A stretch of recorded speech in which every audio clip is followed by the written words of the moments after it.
What's going on? This is City Chapters Podcast. I'm your host, Bobby J. Today's chapter is with Jinx Universe. Derrick Jenkins, a.k.a. Jinx Universe, based out of Spokane, is an accomplished musician and signed artist with Position Music. His music has been featured in major brand campaigns, video games, at the NBA Finals, among other places.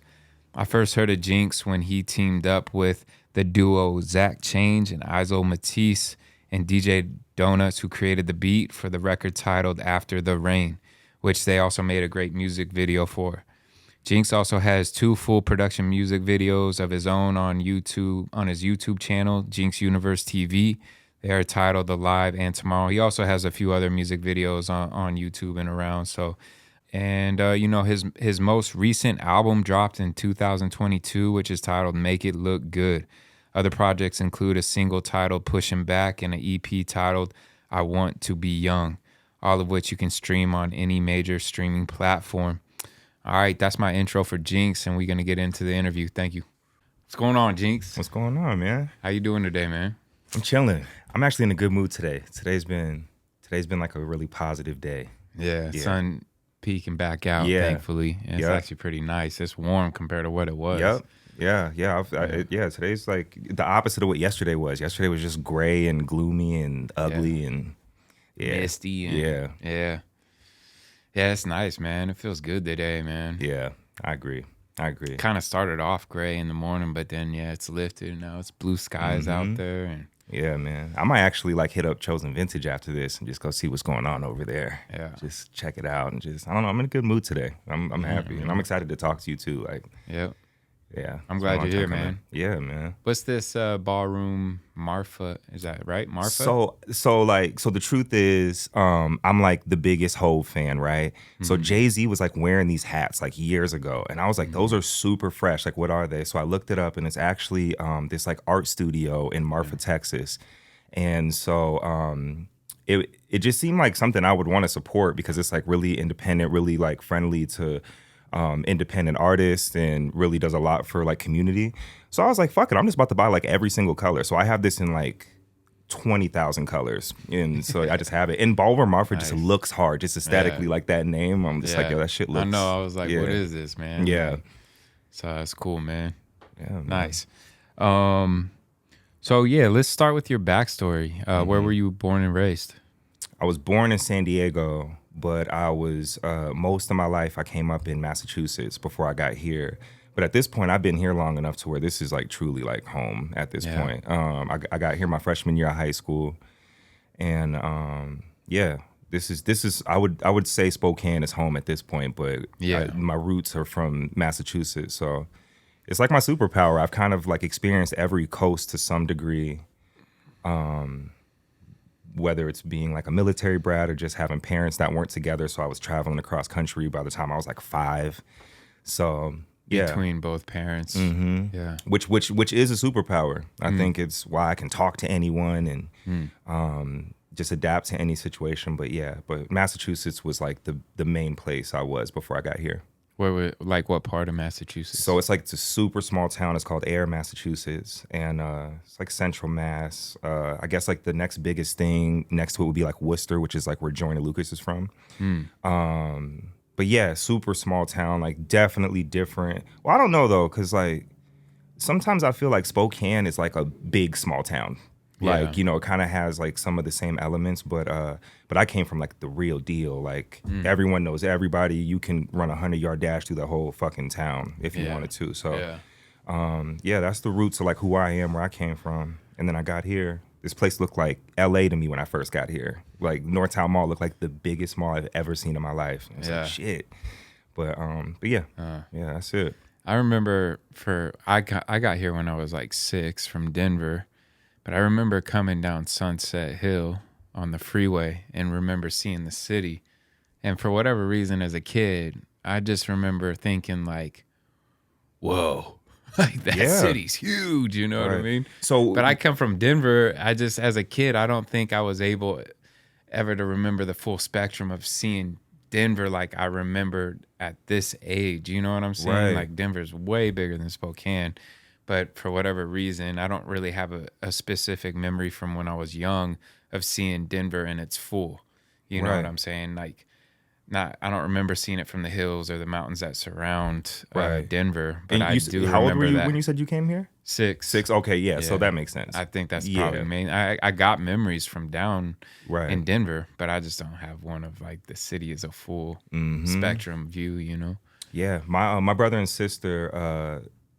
So I'm the only one from my mom and dad, but I have other brothers and sisters, you know, from remarriages and all this blah blah blah. Right. One of my brothers, one of my sisters, they grew up in Colorado too. They grew up in Evergreen.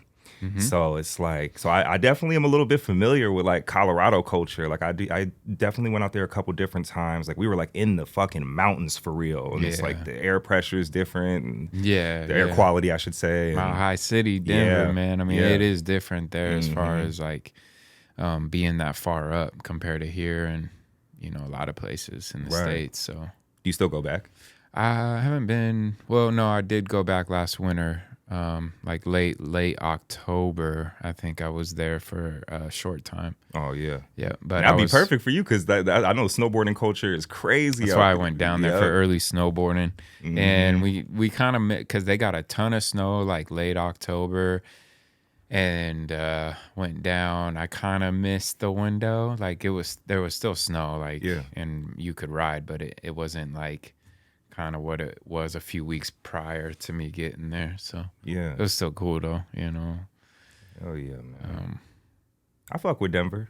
I do. I've always enjoyed being there. I felt like it was kind of my vibe because I feel like ideally, I'd be watching like these like architectural digest shits on YouTube all the time, and I'll see Jesse Pinkman, Aaron Paul, who played Jesse in fucking Breaking Bad. Like his house. Oh yeah, I've seen. Is fucking like that's like my dream house. Like it's like this woodsy, like kind of in the whatever big ass cabin. But I'm also kind of full of shit though because there was one part of the episode where there's like 3 fucking bears just chilling in the backyard, and he's like, "Yeah, that just be happening sometimes," and I'm like, "Fuck that!" Like I would, fuck that. Yeah, like, they I don't get want in any your parts of that. house. And, my dad has a good friend that I visited his home a lot of times, and he had a home up in the hills and up in the mountains, right? And really wealthy dude, and they've had bears get into their home. You know, not while I was there, thank God, but you know, like, I would die on the spot.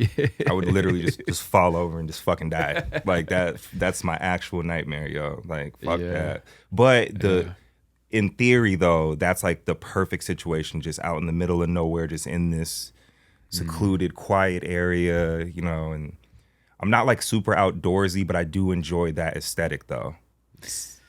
Yeah, no, dude. I mean, that is the dream. I'm blessed to have. You know, my mom. She lives at a cabin full time outside of Medical Lake, and that's where I'm from originally. But they built that home like basically right as I got out of high school. So I never really lived there. You know what I'm saying? Other than I have a guest room that I can use anytime, and I'm out there often. You know, probably like at least 2 times a week. I'm helping her with some projects out there, and it's amazing, man. Like we get like just this week there was swans on the lake. You know, it's like you get to see amazing wildlife out there, and it's just like 30 minutes from here. You know what I'm saying? And you just get a kind of just tap in with a more natural setting, you know, get outside of this city frequency. And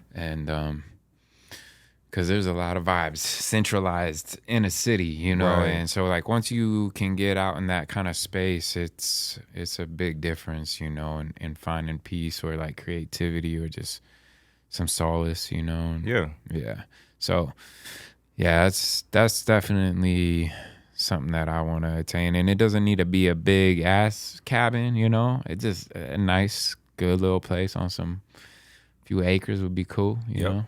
I agree. I would love that. Yeah, I did see that guy's home.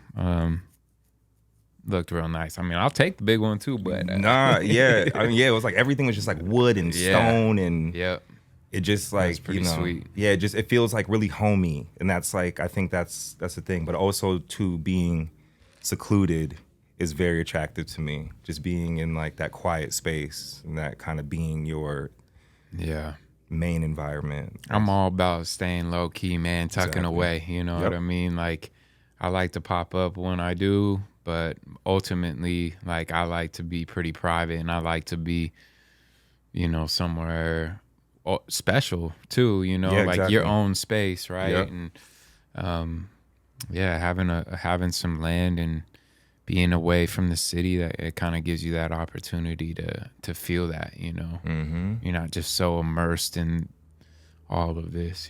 Exactly. So, yeah, man. Well, let's get us some cabins, bro.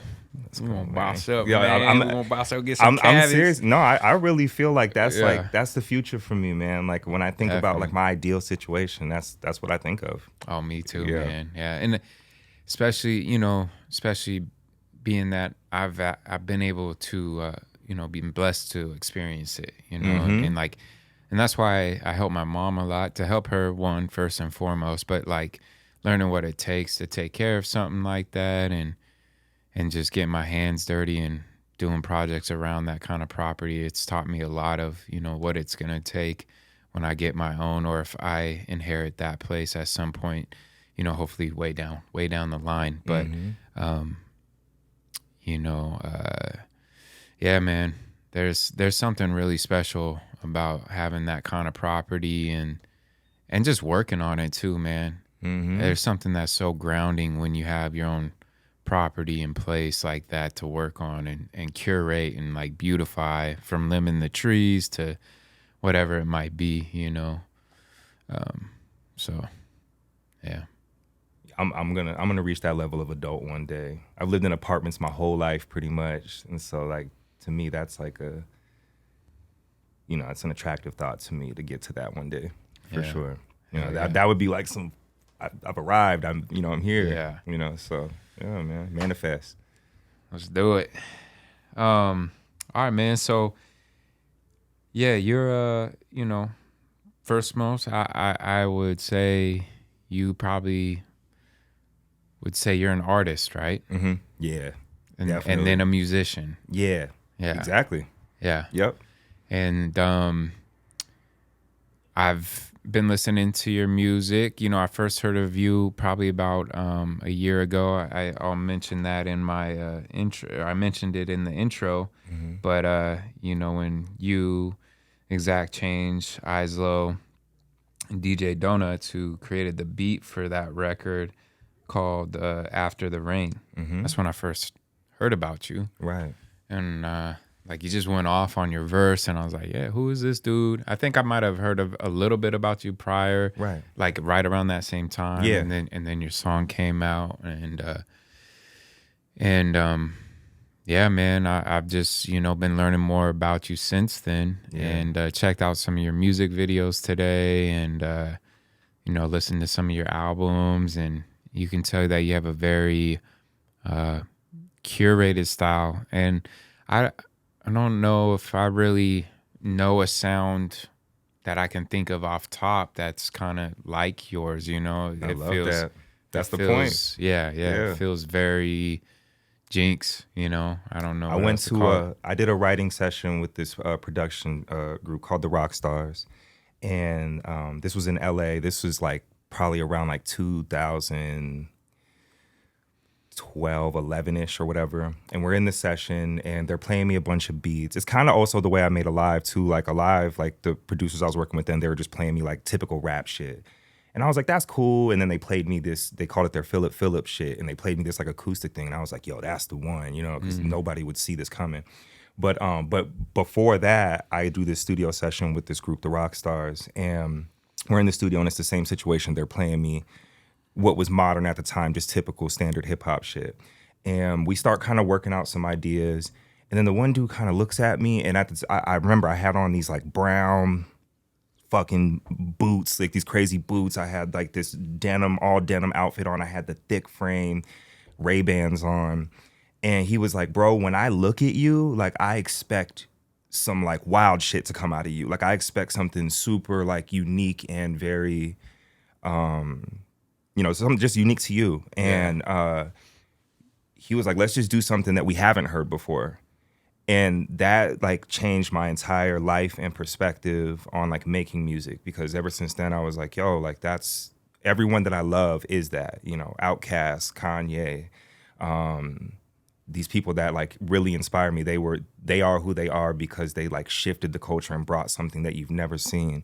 Currently, my favorite artist in the game is Tizo Touchdown, because I've literally never seen an artist like him before. I look at him. I have to check him out. I mean, I haven't the heard of most authentic artist in the game, in my opinion. Just, you know, no song sounds the same. He's kind of like, to me, the measuring, like when I look at him, I'm like, that's kind of what I want to accomplish for myself, is to figure out a way to perfectly blend these genres and vibrations that I love and that inspired me. And he like does it the best. Like I get jealous of Tizo Touchdown. Like when I listen to him, I'm like, fuck, I wish that song should have been mine. Yeah. But you know, everyone, all those guys, you know, Pharrell, you know, like, you know, these guys are who they are because they brought something that was brand new. And that's how you separate like great from just, you know, yeah, he's good, you know, because Yeah, or you just like everybody else, yeah, you got success, but like you cookie cutter. You know what I mean? That's something that and you're only as hot as the trend that you're mimicking. Right. That's what I'm saying. Like especially hip hop right now, rap it right now, it's just like it's very rare to find some people that are, I mean, I don't know how rare it is, but it just seems like there's so much being flooded with people that are doing the same style, same thing, same topic, you know? Yeah. And then there's very few people that are really kind of figuring out a way to talk about real things and do it in their own unique style and not be like in the fold. Like, I think like Larry June's somebody that's doing that pretty well right now, because he's blending being a gangster, being a pimp, also with eloquence and like bettering himself and goals, and like, and you can see his growth too. Like the more he's grown outside of, you know, the streets, he's becoming more eloquent and talking about these higher end things of like attaining in life. And so that's cool. Ace Hood is somebody I like a lot too. Underrated. You know, because ever since he left We the Best label, they kind of try to sweep him under the rug. But like his music he puts out now, it goes hard. It gets you amped for the gym, but he's talking about personal growth, you know, the whole time. And, and those are topics that I can relate to, obviously. 100%. You know? Yeah, people need to talk about Ace Hood more. He can rap better than most everyone. Yeah, like, dude, he's got bars. Yeah. And man, his energy is just, his energies just gets you there, man, you know? 100%. Yeah. Yeah. So that's it. That's, you know, it's just about bringing something new. And that's the only way that it's exciting for me too. Like I get bored easily. Yeah. So if I'm doing like, it just has to feel good. And sometimes that's like a curse too, because sometimes that creates like this humongous gap between things that are happening because I'm just not moved by certain things. And that's honestly, there's a lot of things that do inspire me here, but it is something I struggle with being in Spokane. It's like I want to be inspired. And so it's like, it's tough, you know, but yeah, I that's the only way I operate. I can only move if I am moved. Yeah. And that's it.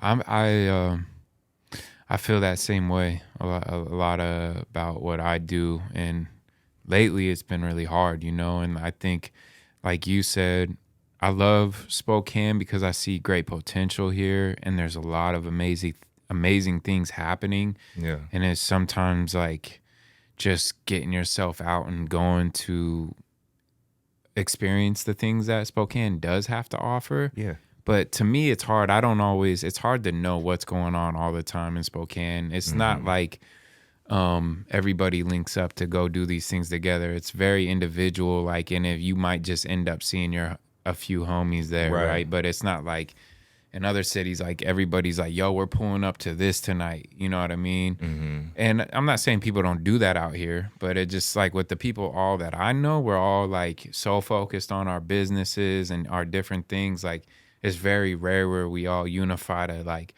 really like link up outside of supporting one of each other's shows or something. Like, yeah, we all gonna show up for that, but like, what about things that are outside our sphere that are happening that we should all really be being a part of, because we represent people in this city that are doing something. It's something that I've been realizing anyway. I struggle with that same thing, so I get it. But I guess I'm just sharing something where I'm trying to shift. Like, how can we maximize our creativity from Spokane and find that inspiration? Because like people like me and you, we are inspiring to others. There's, you know what I mean. There's just no question about that. Right. But ultimately, it's hard from Spokane. I don't know what it is, and maybe it's like this everywhere. But I think you've traveled enough, and I've traveled enough to know the differences of what other cities and mindsets from other cities it's definitely is different, Yeah. right? And so we ultimately, I can never get around that part. I'm like, as much as I want to will myself to be inspired by Spokane and everything, there's definitely just some struggles that I face with it, and that's just me being honest. I mean, I'm a guy that represents Spokane to the fullest with the clothing that I make. 100%. But I got to keep it real, and I can't sit here and say like sometimes I struggle with Spokane, and like just I feel like I'm such a worldly person that like culture is so far behind in Spokane. It's a little hard for me. That's my perspective. And if I'm going to stir up some emotions, that's good. We can have that conversation. You know what I mean? Yeah. Good. Like I think we need that. So our mutual homie Newberry. Yeah. We was just talking about this like the other night. We did so I posted on Halloween. I posted this video, put out this little freestyle, and we literally, me, him, and another homie of mine put this together in like 2 hours, like the night before Halloween. Yeah. And we literally had this conversation where we're like, yo, like we're kind of out of line, bro. Like we should just be getting on the phone, even if it's just once a week, just to like inspire each other. And like exactly what you're saying, like things outside of just like the typical things. Like sometimes it may be a Jinx thing. Sometimes it may be Newberry and his project. Sometimes it may be my other homie and the projects he wants to do. And like, we have to create that. I've kind of always been on that tip, but it's tough sometimes because I definitely feel like I'm like operating at a different level than a lot of my peers here. And it turns me off really quickly to, because I'm just, and it's a superpower and a curse for me sometimes because I'm really quick to be like, man, you ain't about shit. Yeah, I feel you, man. I relate with that a lot. And I try to find whether that is actually beneficial or if it's hurting me. You know what I mean? Because sometimes I've been very quick to cut people off in my life. And ultimately, I think a lot of that was probably the right decision. Right. But sometimes I wonder, like, when do you have patience? When do you become the leader? Because, not everybody's going to be up to my level. And I'm not going to be up to other people's levels. 100%, But I'm also, I feel like, and a lot of my brothers that know me well, they see this and know this about me. And it was just like reconfirmed recently with me with some close brothers. It's like, dog, you're going to always step up though.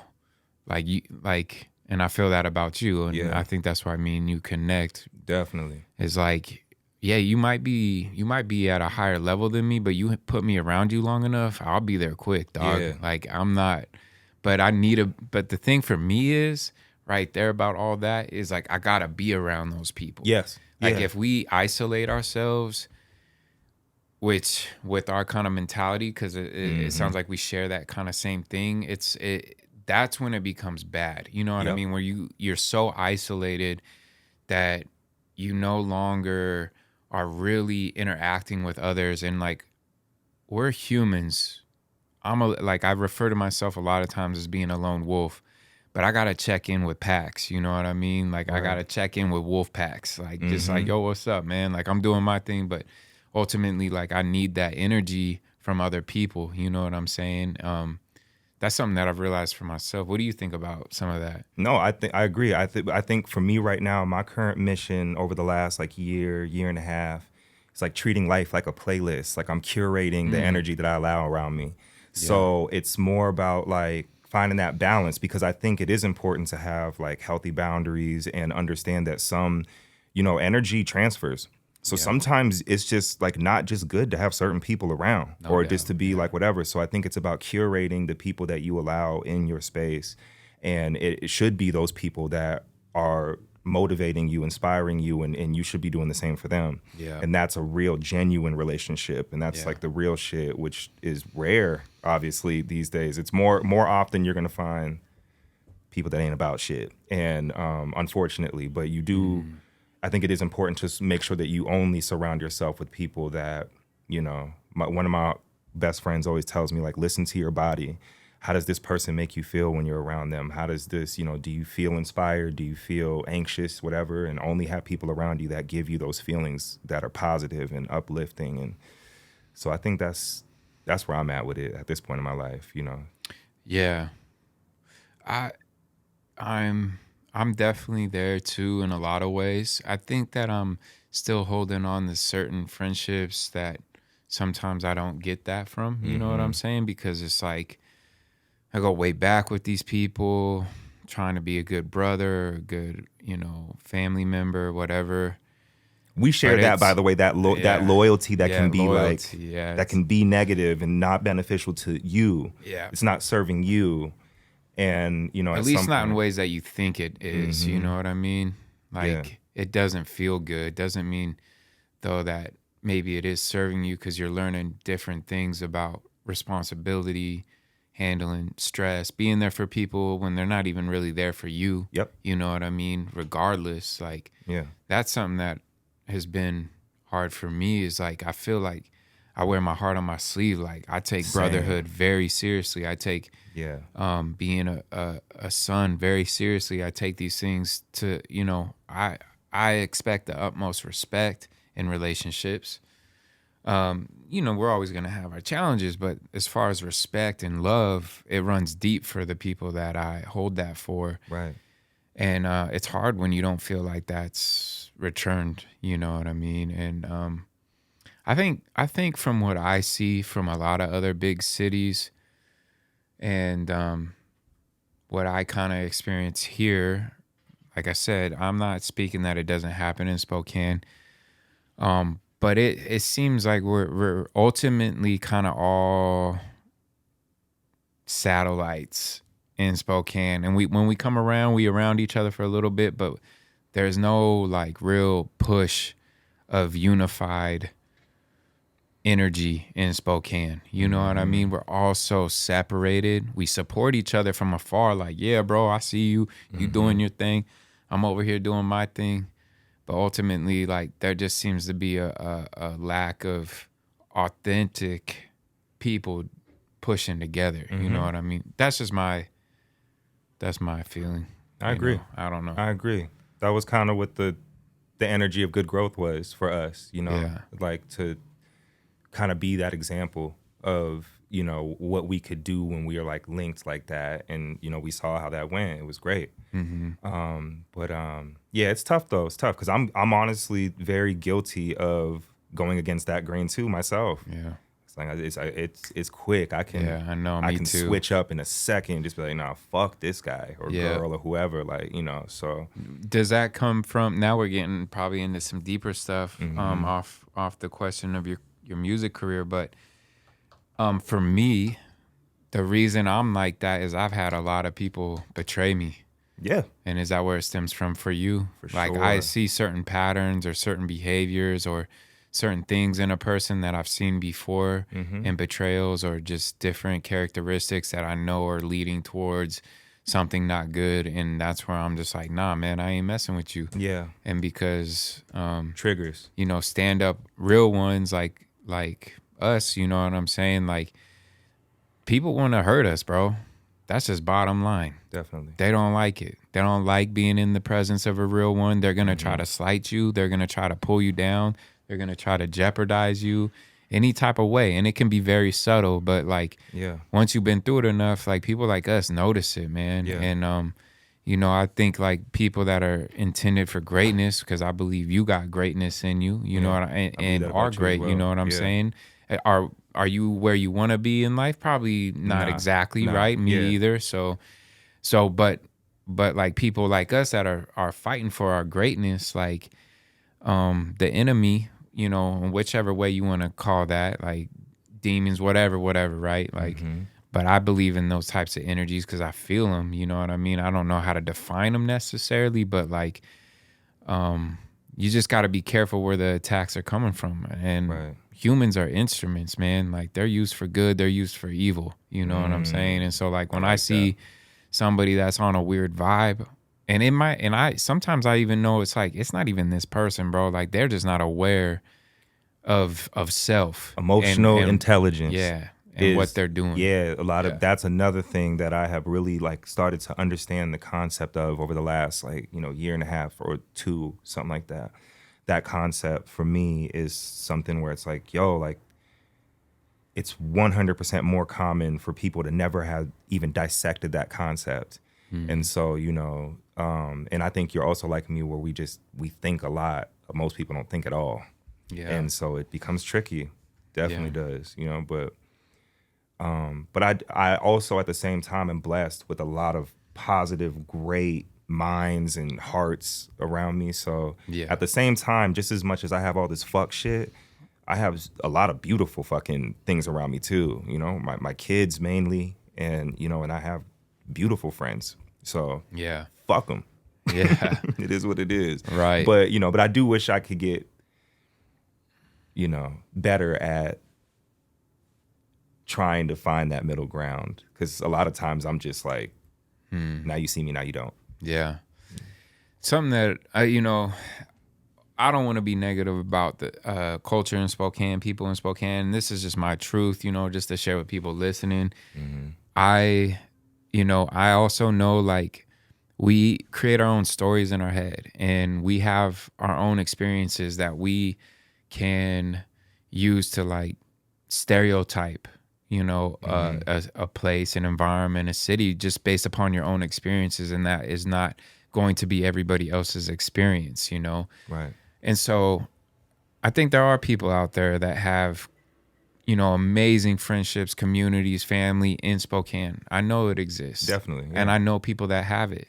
I just have lost my way in it because I've separated myself from drinking, alcohol, partying, kind of those normal environments that I was always in that I never enjoyed. They certainly were not a place of love and good vibes and all that kind of stuff, even though people try to mask it as being that, but that's just not what I need in life or what I'm looking for in life. So I just, anybody that's listening, I'm not hating, man. It's just that this is how sometimes I see things, and I'm struggling with it, and I'm trying to work with it. But most people can never even get to the point where they can talk about it in that way. So, and this is healthy. Yeah. So this, is an example of like how to have, these conversations are necessary. Yeah. And they should be had by everybody, because we should all be trying to level up at all times. Though I have to say, more often than not, people agree with it. People agree with that same experience and feeling. 100%. So so a lot of people agree with that, and I think that's why we have to have that hard conversation, and why I do this podcast to like, are people feeling or thinking about the same things that I am, and if they're not, and they got a better vision, better experience, like how do I tap into that, or how do I learn from it, Yeah. Yeah, man, we definitely on the same page with that. One day at a time, though, Yeah, man, and my intentions are always to foster good energy. Right.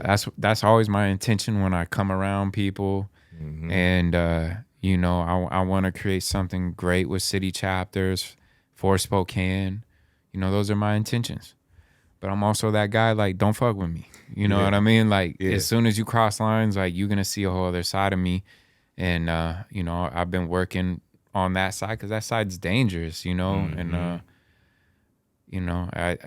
ultimately I still feel like there's a lot of individuals that really treat people wrong, and they don't ever want to admit that they're doing it because of their own insecurities, and they don't want to admit they have insecurities. And this is kind of like what we're probably talking about with people. And so maybe people can get a better understanding of how we view this. It's like, or I'll speak for myself, it's like, yo, when you confident and comfortable with who you are as a man, you don't put anybody else down ever.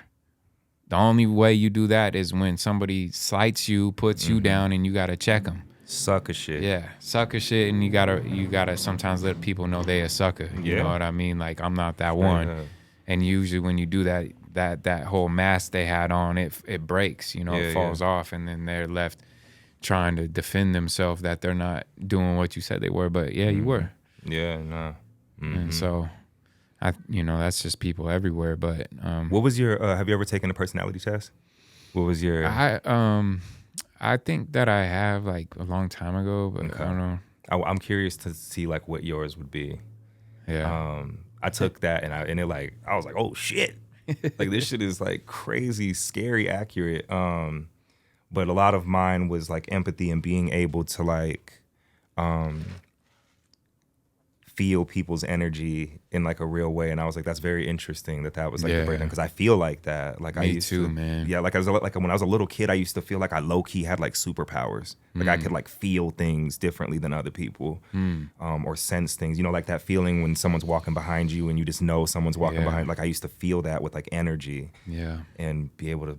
I used to feel like I could like adapt, and so I wonder if.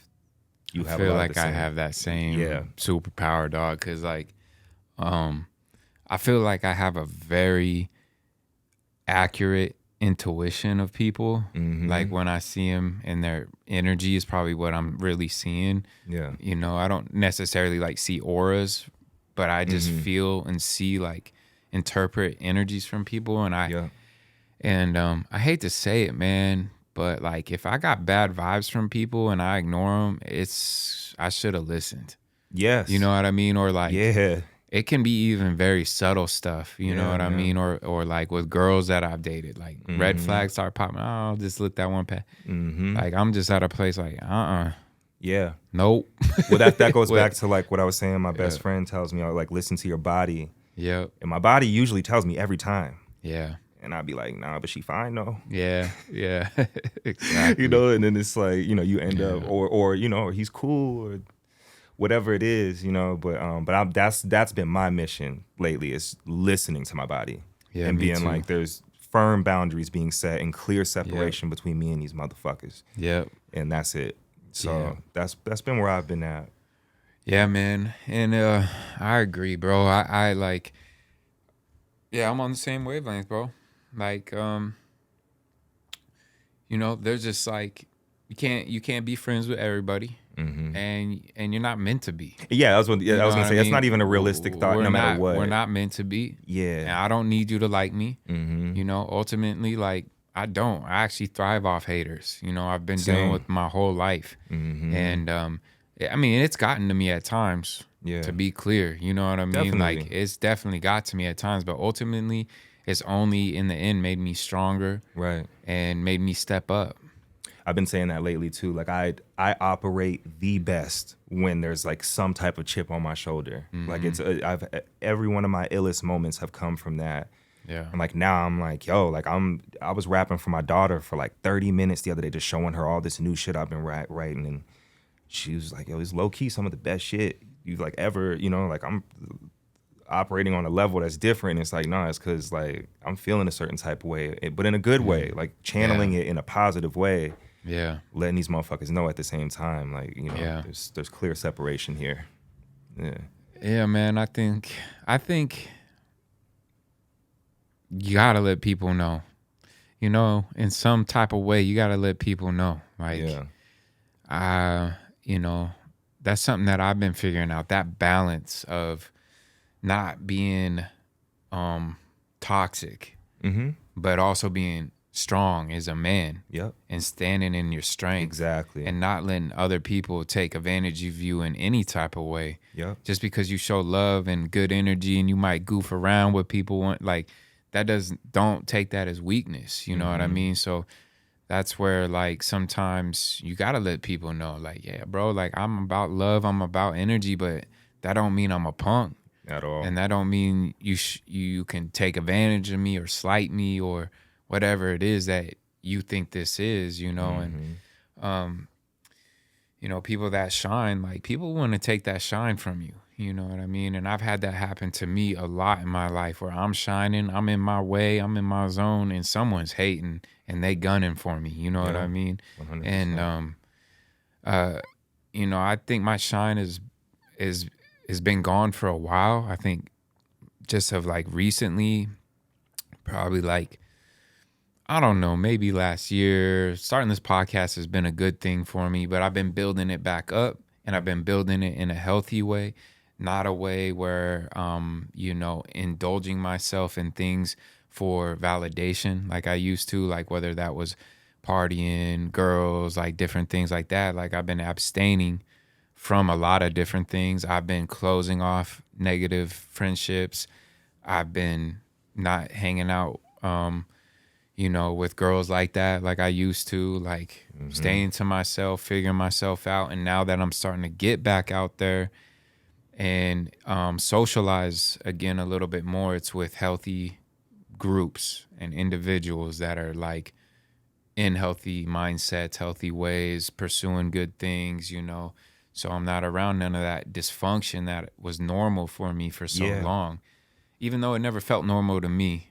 But that was just normal to everybody I was around. And now that I've been, separated for it from a long time, and that separation caused a lot of loneliness. But now, because I fell back for such a time and figuring this all out, like coming back out, it's like, oh, I didn't go anywhere. You know what I mean? It's just like I've been perfecting the recipe, and I'm kind of stepping back out with that new flavor, I guess. You know what I'm saying? So 100%, man. yeah. Yeah, I love that, man. We're on the exact same page. Yeah, man. I knew this conversation. We both did. Knew this conversation was gonna be a good one, man. All right, let's transition back to more about you and just your musical career. So, tell us about your musical background and what inspired you to become a musician. I wasn't like a kid that like grew up like knowing I was gonna make music. Like I wasn't like 5 years old, like I'm a whatever. But like I always say that the signs were always there. Like, I was always like dancing around the kitchen in my socks, sliding around, pretending I was Michael Jackson. Like I was like fascinated with him. He was like my first like he was like Jesus in my house. You know what I mean? Just like kind of. And so I think that was kind of like the precursor, because I would always be just like pretending I was doing interviews and like all this, you know what I'm saying? Doing that whole thing. Yeah. But I was never like actively like, yeah, I'm going to make music. I got into high school, I got interested. But at that point I have a cousin in my family who like raps, like really like raps for real. Like was back in the day, there was like talks like about like Puffy being like, oh, what's up with him? This is my cousin Kevin. Shout out my cousin Kevin. And but to me, like at this point, I'm like heading into middle school, and he's just like the coolest thing to me. Like I'm like, oh man, I got a cousin that rap. By the way, no one in my small town to this day actively makes music. I'm the only one out of all of my friends. From Massachusetts? Yeah, out of all of my friends, I'm the only one that is actively like, we all went and saw 8 Mile, which is still my most like lit movie theater experience ever. Like that's the only time I've ever seen people like sitting on the fucking floor in like the movie theater. It was crazy. And it was just a bunch of us kids. Yeah. And we're watching 8 Mile, we're going crazy. And the next day we were just at the lunch table, like battling each other. Hell yeah. Raps are hella trash. Like it's just all the way bad. And but then I like kept going. I was like, no, I'm dead serious. Yeah. Like I'm really doing this for real. And my friends were just like playing. But at that point, like, I have my cousin. I'm like, yo, I have a cousin who really does this for real. Like he raps and like whatever. And at the same time, I had an uncle who played locally in Massachusetts. Was your cousin from Massachusetts? Yeah, too? yeah, Okay. yeah. Both of them from Massachusetts. And I also have an uncle. One of my uncles from the West Side, on my dad's side. He also rapped when I was young. It was more casual, but I remember like, so actually, he's actually the earliest memory of somebody I personally knew that would rap. He used to have like the old school like tape recorder, and we would just be watching wrestling, and he would just out of nowhere pull out the tape recorder and just like spit like 4 bars into his tape recorder. Like he's like, oh, I just thought of some shit. And I used to think that was hella cool. I used to be like, oh man, I've never seen anybody in my face rap or anything like that. Yeah. So then fast forward, you got my cousin and my uncle, and my uncle was in a band called Design. It was more like a funk soul type band. And they would play around, the town that we grew up in. And he had a studio in his house, and I decided I wanted to rap, and he was like, Uncle Howie got a studio. So I went in there and just instant, man. Like from the moment, you know, I got back and he told my mom like, yo, if he really takes this seriously, like he actually like it could be actually dope. Like for real. And by the way, this uncle would never ever say that unless he meant it. Like he would 100% be like, man, maybe you should think about like carpentry or something. You know what I'm saying? But he put that battery in my back, and then from then on, that was kind of the origins of me having like confidence. You know, people that I respected, because I looked at him like, in my mind, he was famous or something. You know what I'm saying? He's just like, yeah, I don't know anybody that is playing music in real life. This is pre-social media, pre-anything. So it's like, you know, you don't just see this all the time. And then, from there, it never stopped. Like I've always loved music though. Music has always been like a religious thing in my household. My mother's house right now, you go in there, she has a whole corner in the wall and it's like a musical shrine. Like it's just like all this artwork, all this Prince shit, Michael Jackson shit, CDs, like all this shit, tapes. Like she's, you know, we grew up that way. Like we're not cleaning the house unless like neo soul is just playing throughout the whole house, incense burning. Like it was literally religious. Yeah. And so that mixed with, then I was like, oh, I'm actually like, I'm fire at this too. Yeah. And then I'm like, oh no, it's a rap. Like this is, you know, and it's who I am. You know, to me, this is like, it's done so much for my life. Like on the tip of like, this is kind of like therapy for me. And I should probably go to like real therapy too. But me too. But at I've been talking about it. You know, keep like pushing it honestly. But at the same time, like this does something for me. Like it literally is who I am. My friends always joke around that like I communicate via music. Like it'll be a song or a playlist. Like I'm the type of person that's like putting a lot of thought into those types of things. Like you know, and so it's just such a part of who I am. It just like is natural. I couldn't imagine my life without music. I wouldn't even be who I am. I would just be a fucking skeleton. Yeah, it would be nothing. Yeah. So that's it though. Yeah. So this was like in high school when your uncle co-signed you. Was like, yo. Yeah, it was like late middle school, like getting into like, so when I came here, I was a freshman. And I have to like give my dad a lot of credit for really encouraging me to like take it further, because, you know, I didn't want to move to Spokane at all. Like I did not want to leave Massachusetts. How come you moved here? Because I was a badass fucking kid. And it was like Boys in the Hood, literally. My mom was like, I can't raise a boy to be a man. You got to go out with your dad. And your dad was here. Yeah, he was stationed out here. He was in the Marine Corps for 20 years. And so my mom was just like, yo, man, you got to, you know, I can't handle this motherfucker. You know, I'm going to juvie at the time. I'm just, you know, just fucking up, just getting into shit for no reason. And it ended up being the best possible thing that could have happened to me, because like I said, none of my friends to this day make music. There's no studios close to where I wouldn't have even understood that. And then coming here, weirdly enough, as much as I complain about how behind it is and all that, weirdly enough, being here really opened up doors for me, because I started to meet people that ended up ultimately changing the trajectory of my whole life and journey in this music thing. And it started here. And my dad was, once again, this is pre-social media, so we're literally like taking out the yellow pages, going to the back looking for recording studios. We went to some of the most random studios in Spokane that are just like whatever, and just was like trying it out. And then I'm going to school and I have a CD, and that wasn't normal either. Like people are like, oh man, like, you know, they sound horrible, but I'm the only one doing it, you know, or one of few out here, because there was more people out here trying to rap. But, and then, you know, then you start meeting people, and, you know, those are my early lessons on the value of relationships. One thing leads to another, and then you start meeting this person, that person introduces you to that person, and then it all changes. And I don't think that would have happened had I not came to Spokane. So that's interesting, man. Yeah.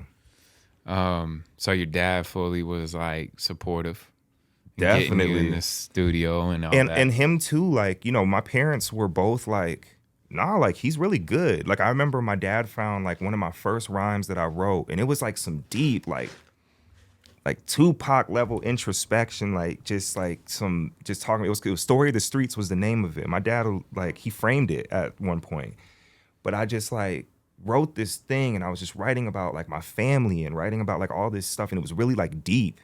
And at this point I'm a freshman in high school, which is crazy because my daughter's a freshman now. So I just imagine her just writing like some crazy deep bars, and how that would make me feel as a parent. And so he saw that, and he was like, "You wrote this?" Yeah. And I was like, "Yeah." And he was like so proud of me, and just was like, yo, like you're actually like you're like good for real. Yeah, that's Like you cool. could, you know what I'm saying? And It's cool so to have your dad's support, man. yeah. And my mother too, like, you know, at first there was a little bit of like, there was obviously the natural thing, you know, our parents are, You can be a rapper. come on, man, Come get the on. fuck out of here. You know what I'm saying? You need to And go to school. yeah, so Yeah. there was a little bit of that. But Yeah. then once I started really doing things, They're like, oh no, he's doing he this shit could- for he real. can maybe do it. Maybe, Yeah. you know. So Yeah. and then from there, like it's just been nothing but, my family has been very instrumental in my confidence. Just That's awesome, man. Yeah. That's really cool. I don't think a lot of creatives ultimately get that from their parents a lot of times, you know. And maybe that's sometimes the driving factor of creatives, you know. And then for other people that are creatives that have always had the support for their family, it shows too. So like either way is fine, you know. Yeah. More preferable is that you have the support of your parents and your loved ones and your family that Right. believe in you, you know.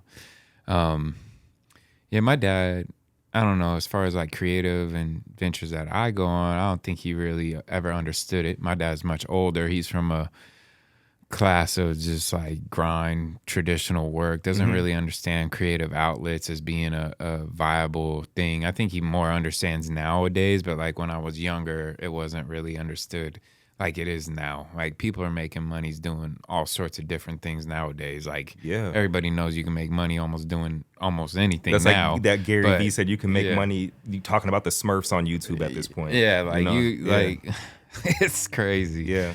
Honestly, like you can make money doing anything now, but Definitely. yeah, I don't know. So for me it's like, you know, I don't, success and like showing my dad like, I mean, I've made it 6 years in business. It's been really hard if I've reached a level that I would consider success that I want to attain. No, but am I successful in the right that I've paved my own path and I've been able to own 2 businesses for 6 years, you know, and I've kept them small. I don't have crazy overhead. I run them out of my house. Like, Right. you know, like I'm not doing nothing like crazy big, but at least that's my perspective. Sometimes my homies are like, bro, you got to give yourself more credit. Nah, low key. I mean, You yo, know what I mean? Lil Jon's Yeah. not just wearing anybody's shit. Yeah. You know, like, and Right. these are things where it's like, you're operating that's beyond Spokane. Yeah. That's like, so definitely give yourself more credit, man. I'll tell you what, like, as far as like quality is concerned, like, I'm telling you, every time I wear your shit, people are just like, yo, that shit's hard, yo. And it's like, it's different. It's just, there's a clear difference. Yeah. And, the attention to detail. And I think you are. I mean, I see people, even before I even had any of your shit. Yeah. I see it everywhere. You Yeah, know, thank out you, here. man. It's definitely like culturally. I'm just important. whipping up the pot right now still, you know, like, because I am like I think I'm probably like you again, creatively. Like, I try not to just like pump stuff out, you know? It seems like you're very, like you take a lot of time on your projects. Yeah, definitely. And, Definitely. you know, you have a very strict vision of what you want, what you want to say. Like, Yeah. and I'm figuring that out, like with my product and how, but I think eventually, and I think I'm getting close to a good place again where it's like, you know, getting other celebrities to wear my stuff and different things that I'm working on, you know, that are bubbling right now. But ultimately, you know, I've pulled back a lot. I've stopped my progress in a lot of different ways. But do you feel like that's happened to you in your career in music? Like some of these things where it's like perfectionism, and so you have to be so perfect that it kind of puts you into like almost a paralysis of creativity, and Yep. you're not doing anything because it's not good enough. Yeah. Yeah. Or And you have something that's really good, and then you pull back from it because you're like, it's not.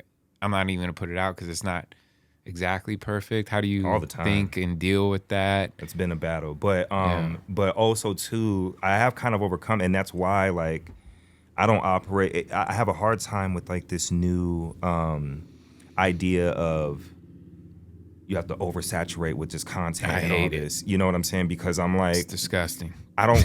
Yeah, I'm just gonna put out It's fucking disgusting. 20 bullshit things a week that are just Look at me, like. look at me, look at me, look at me. Just look at me. I think it's Look at so me. much more valuable That's to all. drop Yeah. 3 great things Yep. than to drop 30 okay things. I'm with that, bro. Like, you don't need to see me every day. Mm-hmm. I got homies that think you got to see me every day. You got to post every day. This is what, nah, bro. Like, that's you. That's good for you, but that's not good for me and what I represent. And anyway, you hit a passionate spot. I started getting riled No, up there for I'm a with second. you I was though. like, hold up. No, I'm with you. This though. ain't about me, man. And Yeah. my thoughts, I want to, more No, so focus on you. but to answer your question though, yes, like I definitely have that, but that's why like so I used to when I was younger, I used to be like really militant about it. So I'd be like, I have to write every day. I have to do this, like whatever. Like I'm forcing myself to make sure I'm rapping every single day to make sure I'm like on my shit, whatever. And then it started to feel like that where it was like, I'm not in love with everything I'm doing. And it's Yeah. different when I'm moved. Yeah. I just know me personally, I operate the best when I'm moved. It's like I'm not even thinking. All of my albums, Make It Look Good, we made that album in a fucking week. We made fucking realistically like add a couple more days with like pre-production, post-production, all that shit, whatever. But all in all, that shit was done in a fucking week. Funeral Kings, the first record I did with those dudes that produced that album, we did in like 2 weeks. We did I Wanna Be Young, if you add it all together, probably add another like 2 weeks. So it's like once it hits me, it's like I'm like a fucking animal with that shit, but I have to be moved. So I just kind of gave myself permission to just be like, I'm only moving when I'm moved. Yeah. And because then it's going to be great and it's going to be something that's operating at a different level. And I'd rather that because I truly believe, like, it's no disrespect to a lot of these dudes, but I'm just like, sometimes I look at these dudes like, they can't really think that they're operating on this level. Like, this is different. Like, the care and the thought that's being put into this is just different than what these people are even willing to do. And so, and I'm proud of that. Like, I feel like I've like earned that, but it can feel like it holds you back sometimes because this is such a content-driven era of just like, like whatever. So sometimes I'm like, man, like I don't really have the luxury to be Kendrick Lamar and just pop up every 3 months or 3 years or whatever. But at the same time, like I just have to be inspired. And that's also why people fuck with me because it's a real feeling. It's authentic. And the things I talk about, the things I have to go through some things in order to whatever. So, it's tough. It is definitely a battle for me personally. But yeah, I definitely deal with that. Have you learned as you've grown though to just kind of let go of certain perfectionist aspects? Like, I got to a place where like, yo, this is good. This is good enough. This is acceptable. I surprised because I've seen it happen like a million times where like I think that like on the last album, I have a song on there called Better Than Ever.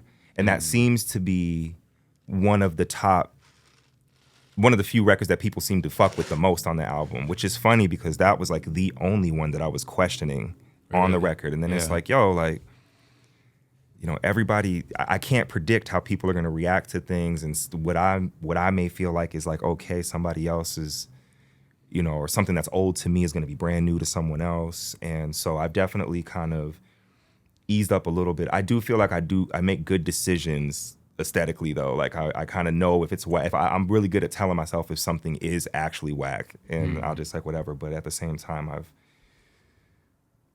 tried to find that balance and not being so critical, not being so, because honestly, if I was the way I truly wanted to be 100% of the time, I would never drop shit. Yeah. It would just be this constant state of.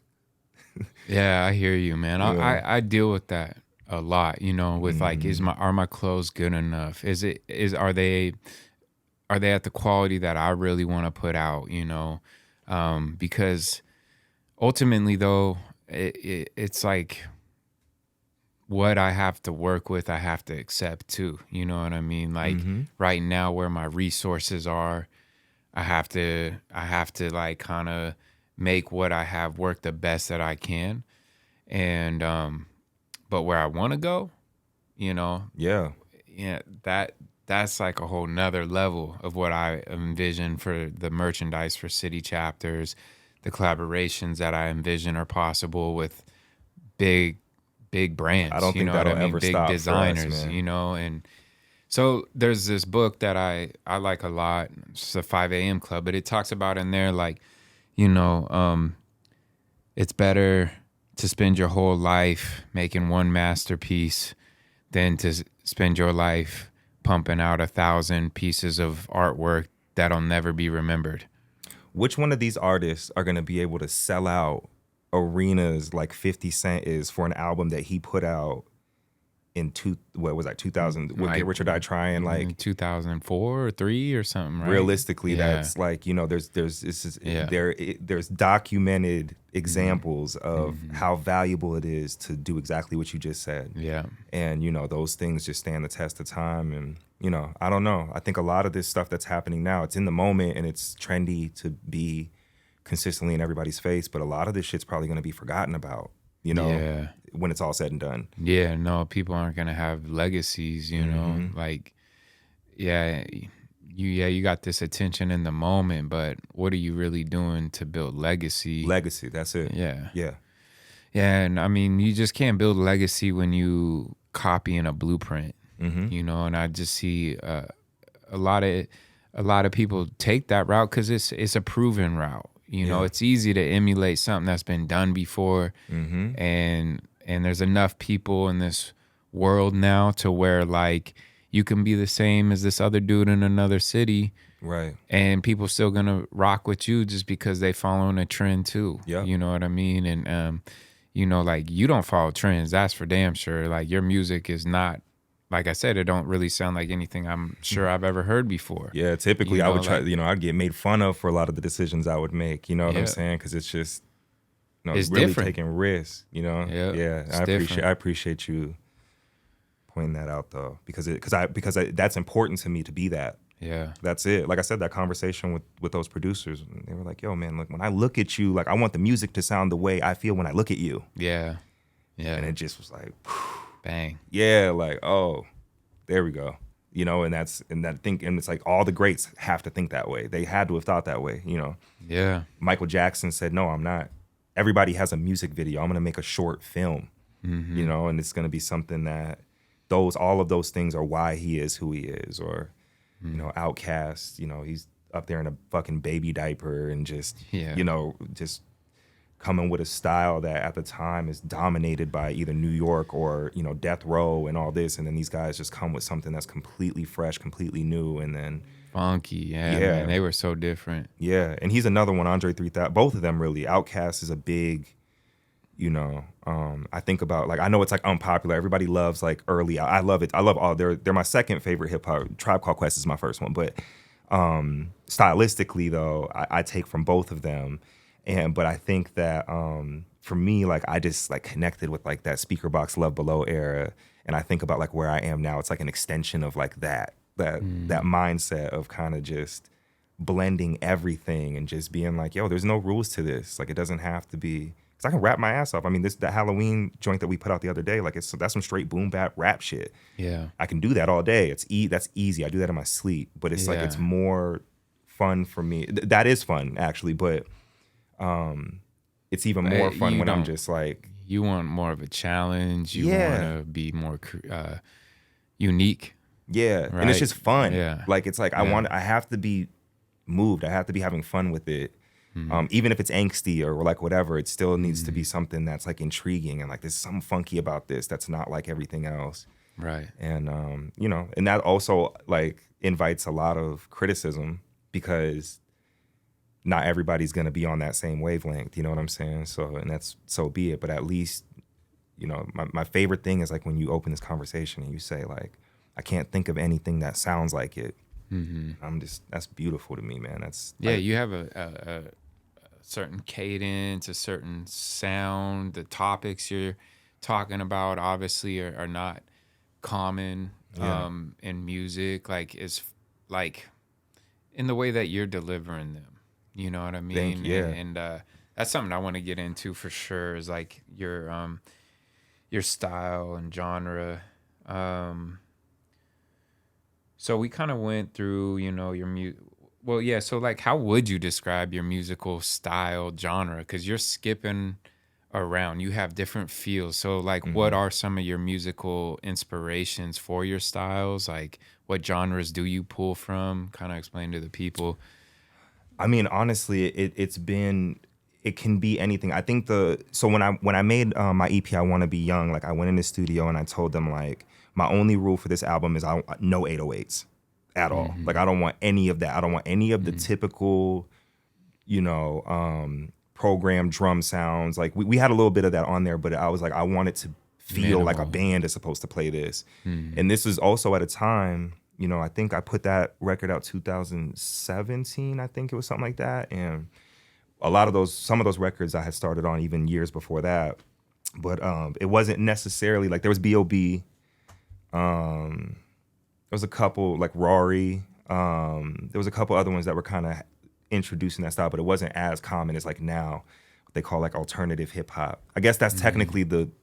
that's technically the genre I would be in is like alternative hip hop. Okay. But I don't know. I pull from everything, but I guess mainly like I like on the hip hop tip, like I love musical sounding hip hop. So like Tribe Called Quest, where they're pulling from like jazz and there's like a musical element to it. Outkast, super Yeah. musical element to it. Kanye, super musical element. I think I gravitate more towards that. Pharrell is a big one. Mm-hmm. Kid Cudi, those Mm-hmm. types of Childish Gambino, like on the rap side. But then I'm just as inspired by like Paramore and John Mayer Mm-hmm. and fucking the Beatles and Queen. So I take a little bit from like all of that, and I'm like, how can I, excuse my language, like I Yeah. have a song called Latrell Sprewell, and I was like, I want to make this song sound like if Queen were niggas, and that was my whole thing. And I was Yeah. like, how would it sound if they were, Yeah. and that's pretty much, and that's just to me that's funky. It's just something that's different. It's always gonna stand out because Mm-hmm. it's, you know, I don't know. That's it. I pull from a bunch of it. There's not one specific thing, but those ones are like the main ones, like Pharrell, Andre 3000, Kanye, Paramore, John Mayer, the Beatles, Billy Joel. Mm-hmm. Like these are like the people that I like absolutely love and are like the core of like Jay-Z, my favorite rapper of all time. And that's more like where like the slick shit. Yeah. Sometimes it's going over your head. I'm actually saying something really Yeah. nuts. I've read, I have it, I haven't finished it, and I've read probably half of it, but that book Decoded, Yeah. Oh yeah. yeah, where it Hmm. explains like his Yeah. lyrics and stuff. And Yeah, and that's like the art of like I take that part seriously too, and sometimes it's frustrating. That's a challenge for me creatively. Like make it look good. Just if you're just like listening to it casually, it could kind of sound like I'm sacrificing bars, but it's like if you actually listen to that, it's the same way I feel about Tizo Touchdown. When you listen to his album, it's like, yo, he's actually like saying some slick shit. If you really listen to what he's saying, like there's like all kind of double entendres, like technical rap ability is being like shown here. And I think that I do the same thing, but it's like, sometimes I'll sacrifice.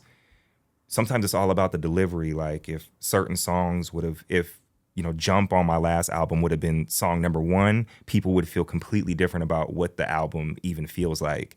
If, versus, I chose to start it with Let's Do It Again, and it kind of creates a whole different energy. That one decision could change people's perspective on the whole thing. But hmm, sometimes I make those decisions like just because I'm more focused on like I'm a songwriter.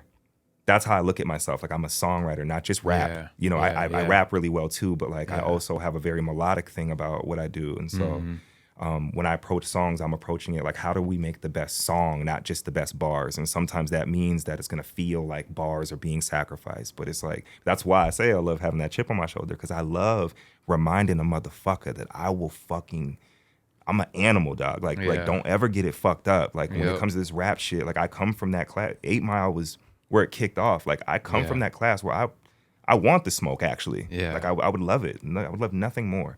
yeah, But it's more so for me, like it's more important to deliver a great song, mm-hmm. and that's another superpower that Yeah, a lot of man, people aren't thinking that way. mm-hmm. So yeah. Oh yeah.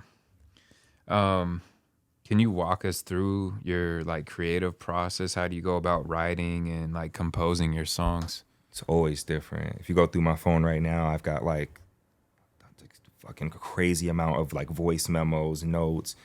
So I'm always kind of creating it. Sometimes it'll just be like, I just got these 2 lines that popped in my head, or like, I might leave here and be like, man, there's parts of that conversation that really, and I'll just like write it down, like, almost like it's like a puzzle I'm putting together. So that's how it happens sometimes.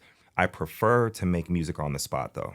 I prefer to make it like in the studio with the producer from scratch and just that's how I prefer to do it. That's like my favorite, most free time, but it's always different. Honestly, I don't have like a way. Sometimes I'm writing things down. A lot of times I'm writing it in my head. I kind of do like a blend of that. Like it's like I'm creating it in my mind, and then I might just rap it like how my uncle was when I was little watching wrestling. I do the same.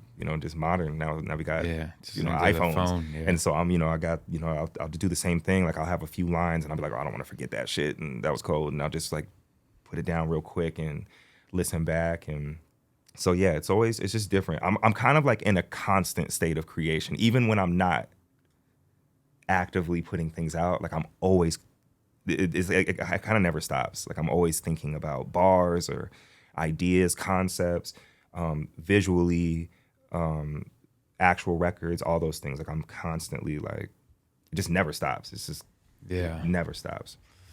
So you're a signed artist. Yeah, I mean that term sounds a lot like cooler than what it actually. So like I put out Make It Look Good with this company who does operate as a label. Position Music, right? Yeah, Position Music. Yeah, we did the last album with them, and it's been great. Like we've done great business. We've got a lot of like TV placements, which is another hustle that I figured out at some point in the game, because it's like, yo, there's no money in these streams. And so I was like, yo, a way to like make it like that's one way to do it is, the TV and film sync. So we've been very like productive together on that tip, and I'm super thankful for that. And my homeboys who produced the album kind of helped put that play together. And but I'm not like exclusive to any label or it's definitely still like an independent thing. That's kind of like a one-off. Like we did that project with them. Okay. And it was great. Like I'm glad that we did it because in a way it was kind of like a cheat code. Like I just they paid us to make that album. Nice. And so it's like, I'm like, and it's gonna be jams. So like I'm just getting free content and getting whatever, and fuck it, I'm gonna make it jam. And it's just easier on me, because usually I would be spending the $10,000 or whatever it is to get it mixed and mastered and all that shit. So I was like, fuck it, man. You just want me to rap and get paid? You got put on to make an album. Yep. That's huge, man. Yeah.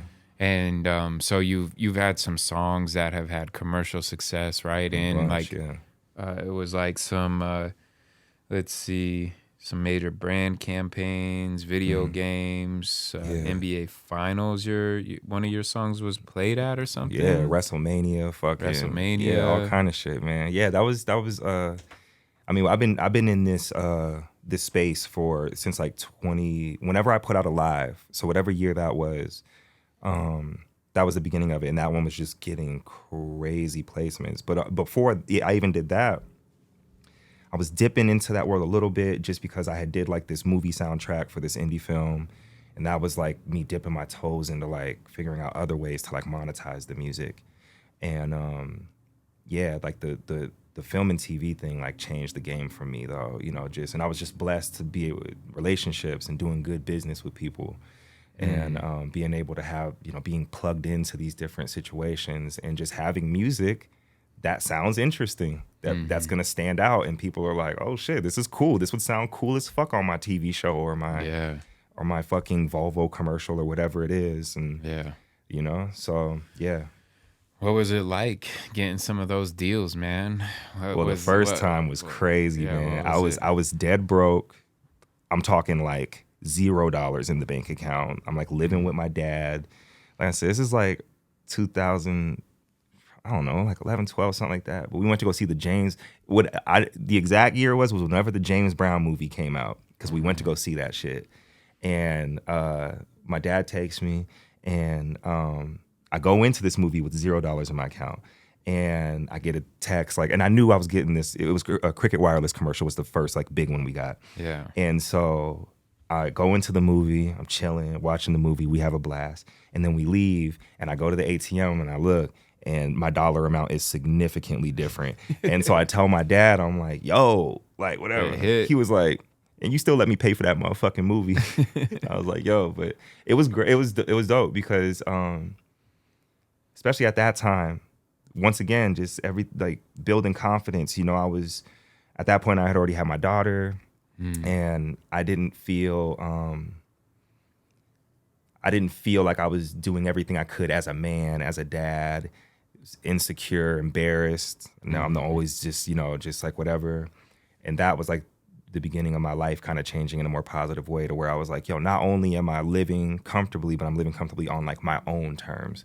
Yeah. And that's like the best, like, when you're doing it your fucking way. Because I've just been defiant to like the traditional setup in nature of like how people live their life, doing the safe thing. You should go to school for this thing that you're gonna hate for your whole life, and because that's the right thing to do, and you have kids and you should be responsible. I've always been like, fuck that. Like I can't imagine being willingly miserable in my life, spending half of my life somewhere because you told me that was the right decision. Like I've just never operated that way. And so that felt really good. And it was like liberating and just like, once again, more my dad in that moment again is just like, damn, he's really doing this for real. Yeah, like that's awesome. I don't know nobody that has their song playing on TV, not only in America, Africa, England, like everywhere. You know what I'm saying? And it was beautiful, man. And some of them aren't that was a big one. Some of them like, yo, we're gonna pay you $200 and some chicken nuggets for this fucking, this fucking Gillette commercial or some shit, and it's like, oh, you motherfucker,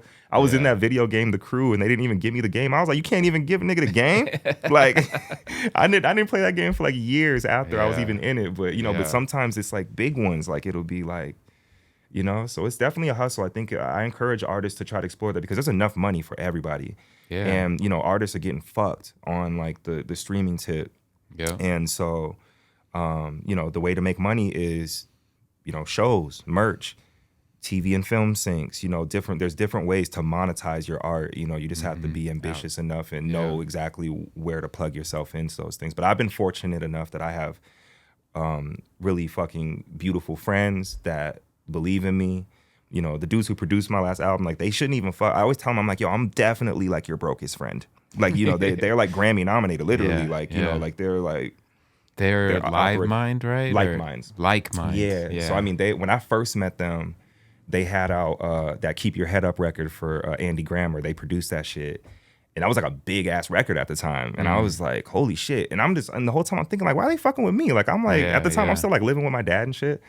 But it was just because they fuck with me. They see believed something in you. Yeah, they believe in me, and we actually became like, those are like my brothers. Like I love them. Like it's actually like some family shit. So I'm just fortunate enough that, I wouldn't have been able to do all the things I've done alone. It was definitely the people, the tribe that I've like surrounded myself with, and just doing good business and just having real relationships, not that fake shit, not that whatever, like real ass dudes, real relationships. And I'm proud of that, man. We've done some cool things that like feels good. Like I feel like my kids are like, my daughter's like proud to be like, yeah, my dad did this. Like, Yeah, she was in a music video with you, right?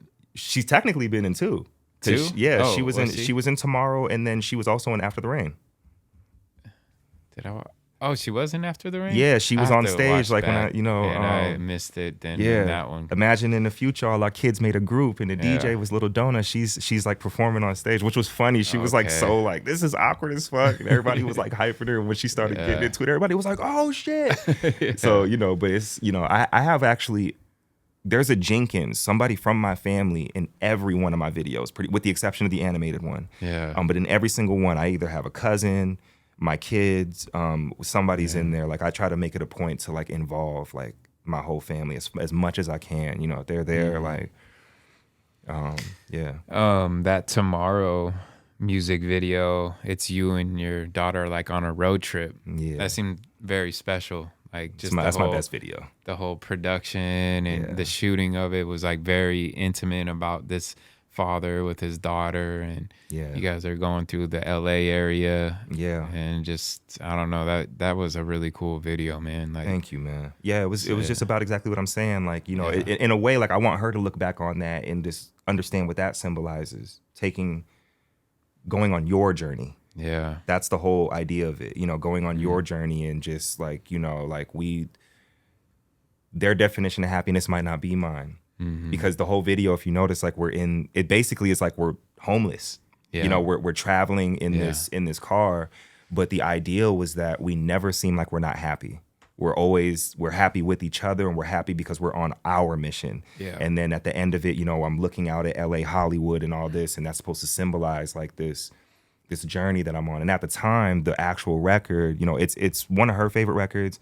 It's definitely her mother's favorite record I've ever done because of what it represents. Like, I was an awful human being at one point in my life, like the worst type of human you can be.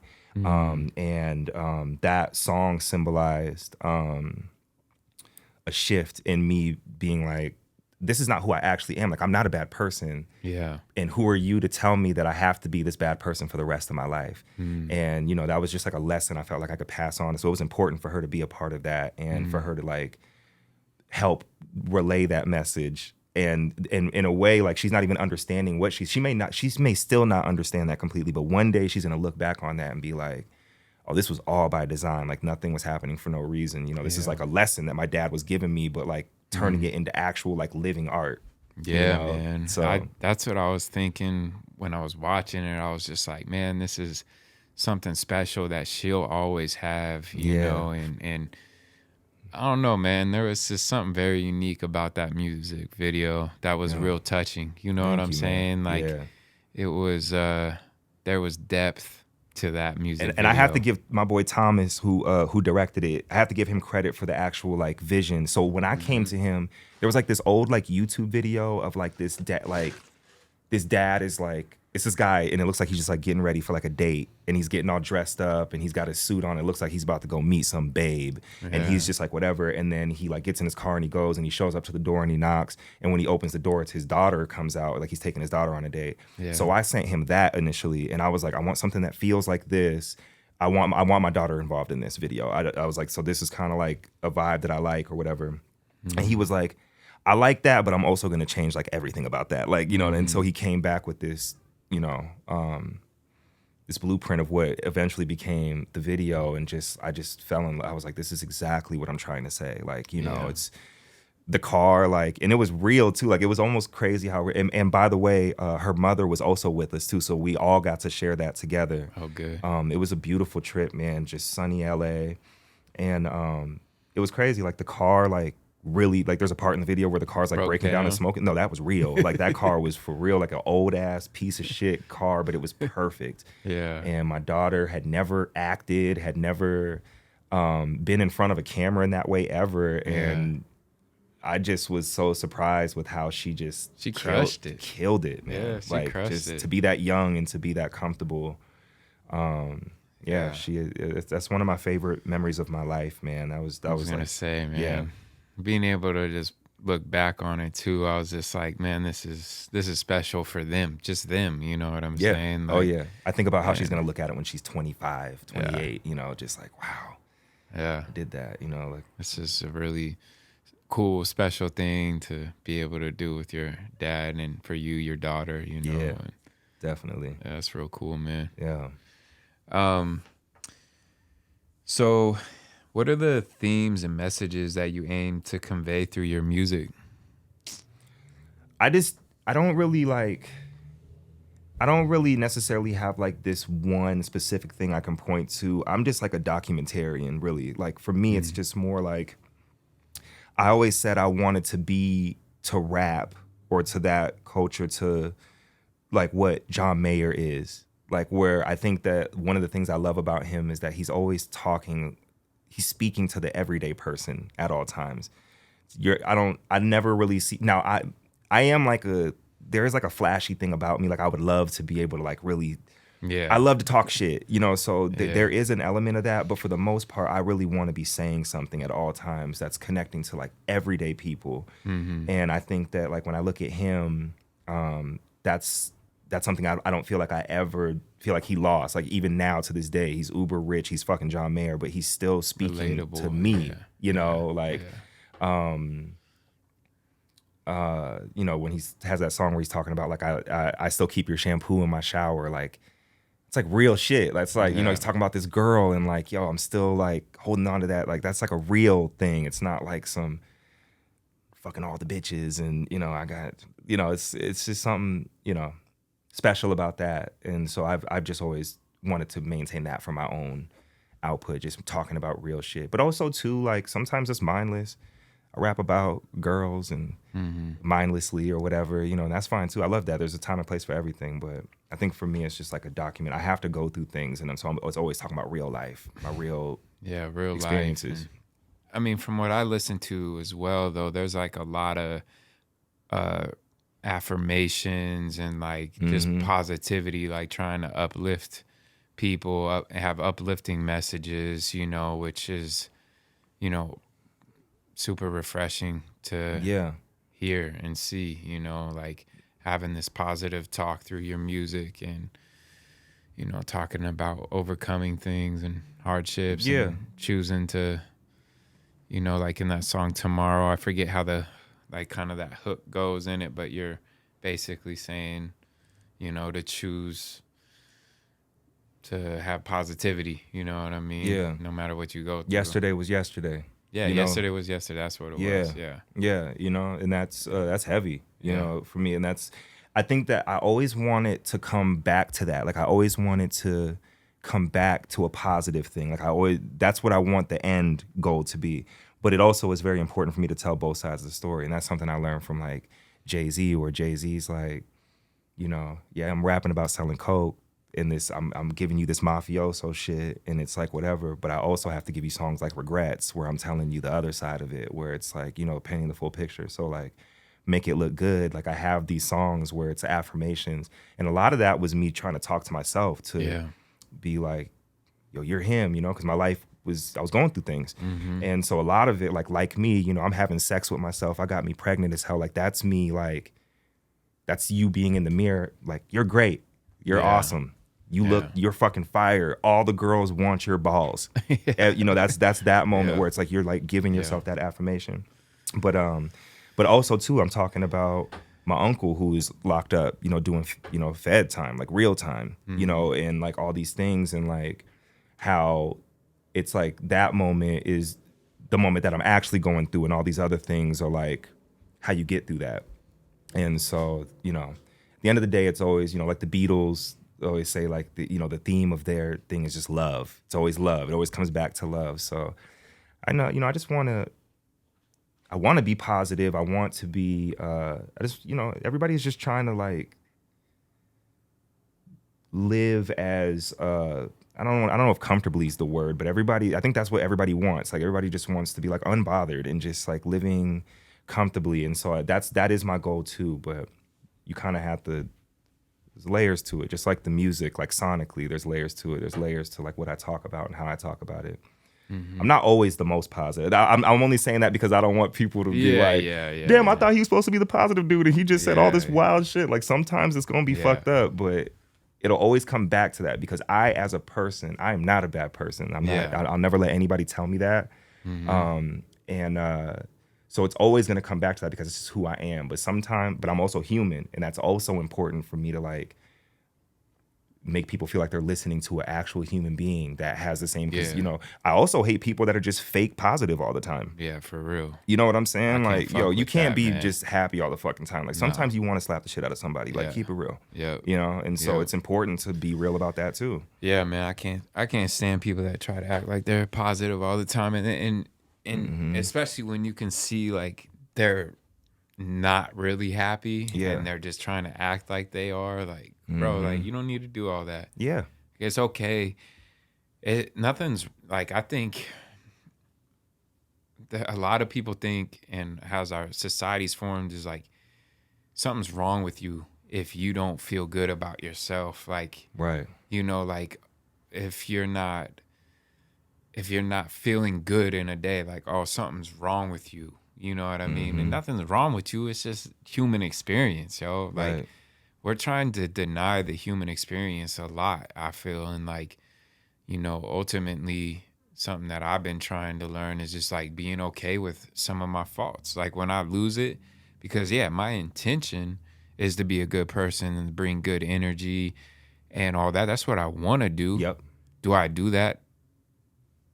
No. Yeah. Like I'm a very standoffish dude, you know what I mean? Like, and if I get one sense of a bad vibe from somebody, like my vibe towards you is not gonna be good. Right. You know what I Same. mean? And it's just like, Yeah. it's just how I'm wired. Yeah. And I try to bring positivity, I try to bring love, but as soon as I feel any kind of threat or anything, like I'm going into a whole other mode, you know what I mean? And like I don't apologize for that Right. most of the time, you know what I Yeah. mean? Sometimes I'm like, yeah, I was probably in the wrong there, but like, Yeah. and I have no problem with taking accountability for my mistakes. I think that ultimately is all that truly matters, is like, yeah, like, hey, you know, my intentions are good, sometimes I do bad, but you can take accountability for it. As long as you can take accountability, I think that's the most biggest essence of being a good human. It's like you can take accountability for where you're wrong. You don't deny what you do that's wrong. You know what I'm saying? Like a lot of people do all sorts of wrong, but they don't ever want to admit it. They want to put it on everybody else. It's not their fault that they did that. It's this other person's fault. It's the world's fault. Yeah. Whatever. Like there's no accountability, you know what I mean? I only rock with people that can have accountability in life, you know what I mean? Because we all gonna make mistakes, and we all gonna at some point probably do something wrong to each other, you know what I mean, in one way or another, big or small, you know what I'm saying? It's just about like real ones and brothers. It's like, yo, like that's my bad, bro, like for real. You know, there's obviously certain thresholds once crossed, there's no coming back from. That's just is what it is. But there's also minuscule things within business and friendships and family and stuff, like where it's just like, yo, like, man, I was just in a zone in my own way. Like I was just, you know, whatever. Like my bad, yo. Yeah. You know, I love you. You know what I mean? And I have those moments all the time. Yeah. Yeah. It's I've gotten really good at that. you know? Yeah. And there's not sometimes it's like that. Yeah. Yeah. I don't know if this is a lyric, because I got it from the Position Music website, but you know, they were we were talking about like your messages and stuff, and then you know, like your themes, messages, whatever, right? So this quote was, look at yourself in the mirror and tell yourself that you are great. You got to believe it first to make it real. You know, and you know, it's funny actually, I think I've been scared to look at myself in the mirror for a while, bro. Like I really kind of like came to this understanding, like just like 2 days ago, I finally had this talk with myself in the mirror, man. You know what I mean? that. I got myself love like, that. bro, where the fuck you been? Like you need to step up, like hyped myself up in the mirror, you know what I mean? And I used to do that all the time when I was way more confident in where I was going, what I was doing. And then somewhere along the line, I just got so beaten down, like I didn't even want to face myself in the mirror. And like I'm trying to go out and face business and face life and face all these different things, but I can't even face myself in the mirror. Yeah. Like how are you gonna really be able to take those things on in life if ultimately you really don't want to have that conversation with yourself in the mirror?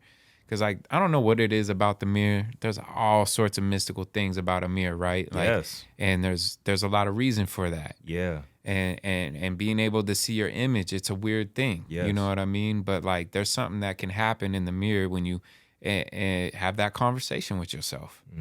Like you just tap in with your higher spirit or whatever it is, like, and you can, you know, cultivate confidence with yourself when you face yourself in the mirror and have that real conversation and talk about the shit you've been trying to avoid. 100%. That you don't like about yourself. Sometimes it's the hardest thing, but it's hard. But it is an exercise. Yeah. And it is necessary. I think everybody should I encourage everybody to have that moment where they look at themselves truly objectively. Like truly. Like you have to be like so honest that you might think you yourself is a piece of shit. Like you have to be brave enough to get there. Yeah. And I've been there a million times where it's like, yo, man, I kind of, yikes. You know, like, you know, I've had those moments a million times, but I've always come out of it better though, every single time.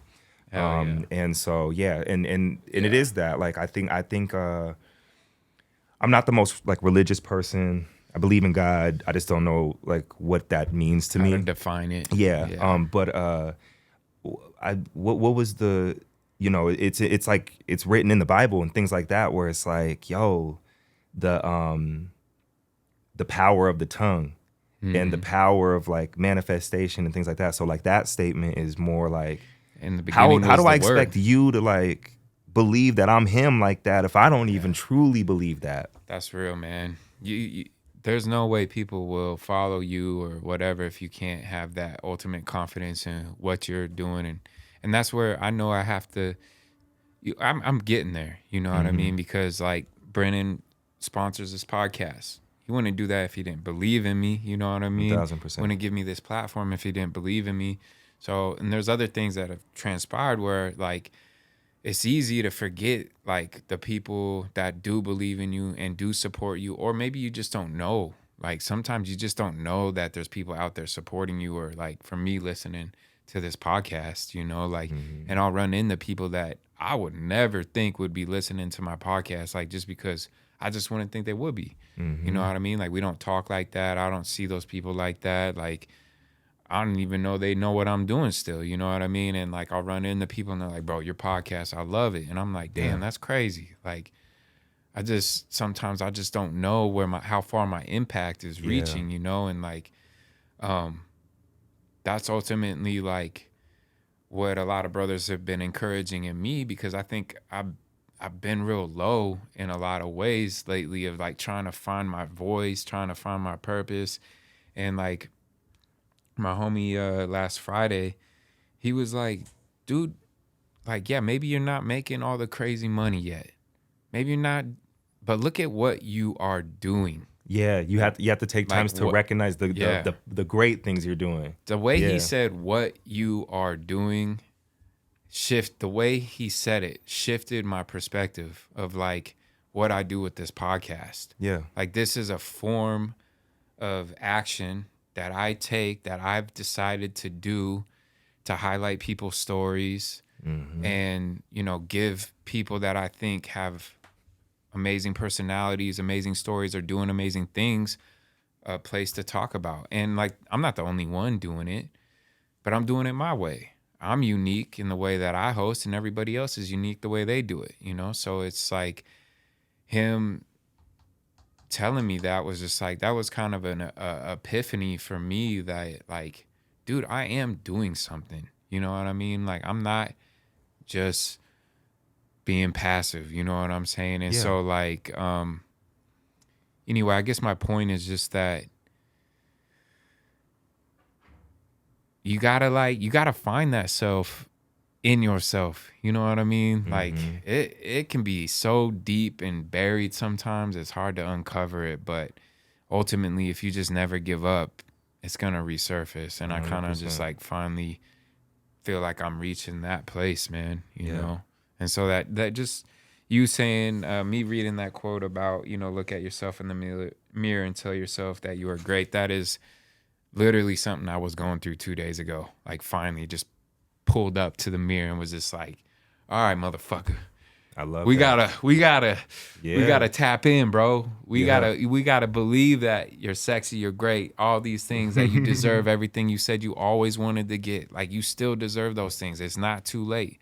I love that. You know what I mean? And so just wanted to talk to you about that. And I love that, man. Yeah. I encourage everybody to have that moment. I hope this inspires someone to have that moment themselves. Yeah. Everybody go to the mirror. Yeah, go to the fucking mirror, yo. Stop being a shithead. Stop being scary. You know, like just face yourself, man. It is scary sometimes. Yeah. It's been scary for me. Oh yeah. I hate certain versions of myself. Me too. Truly. Yeah, I do too. So it's fine. And look, it's fine. A lot of y'all watching this think I'm dope. Yeah. And guess what? Like, it's fine. Yeah. You know? So it's, you know, you're not defined by anything. You know what I'm saying? Like, I guess you're more of a piece of shit if you continue wanting to be a piece of shit. Yeah. You know, make no effort. Yeah.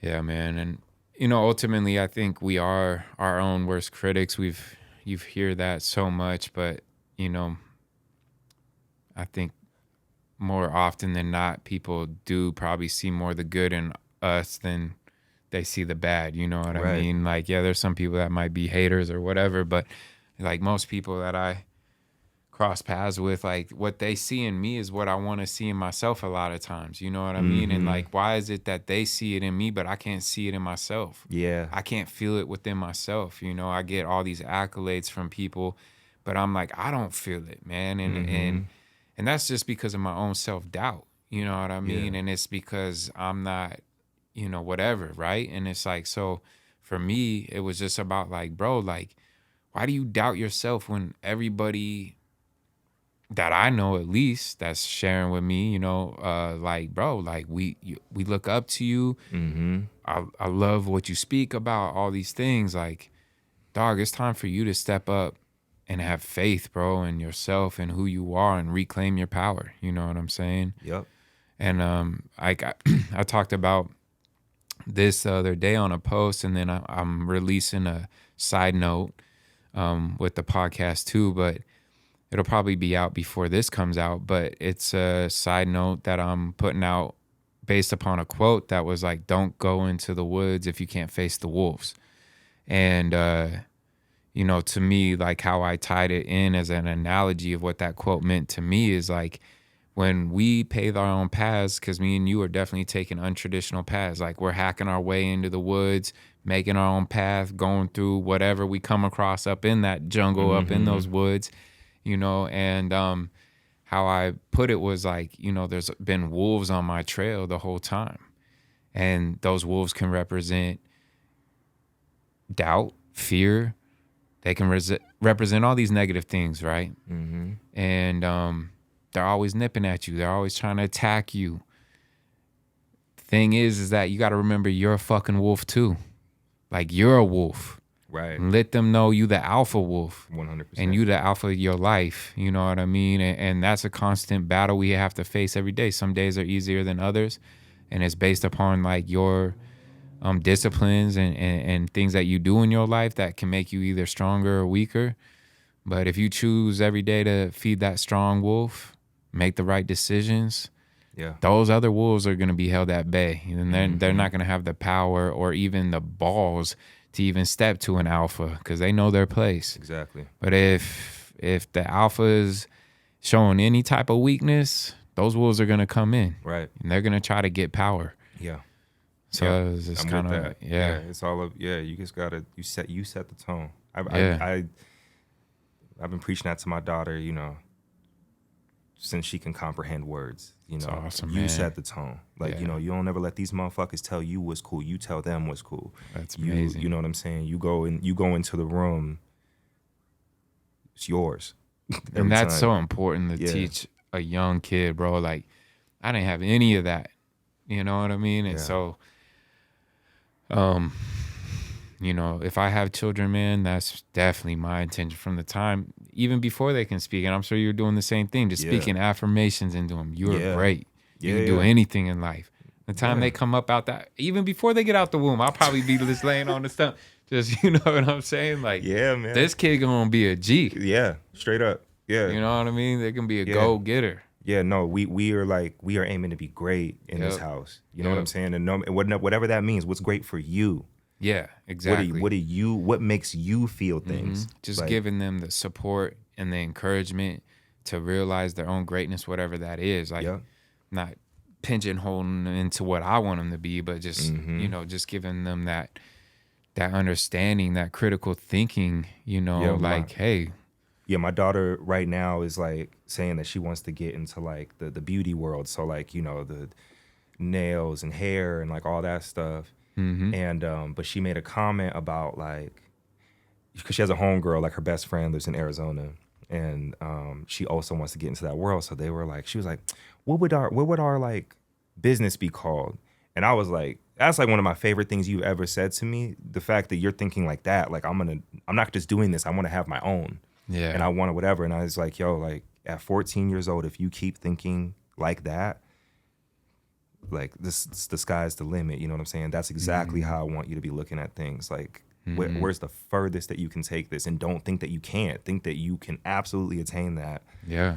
And, you know, that's just how we always, you know, we operate. Because I've just made a life out of doing shit in spite of people. Yeah. And I Yeah. like that shit. Me too, man. I be at home like, Yeah. motherfucker. Yeah.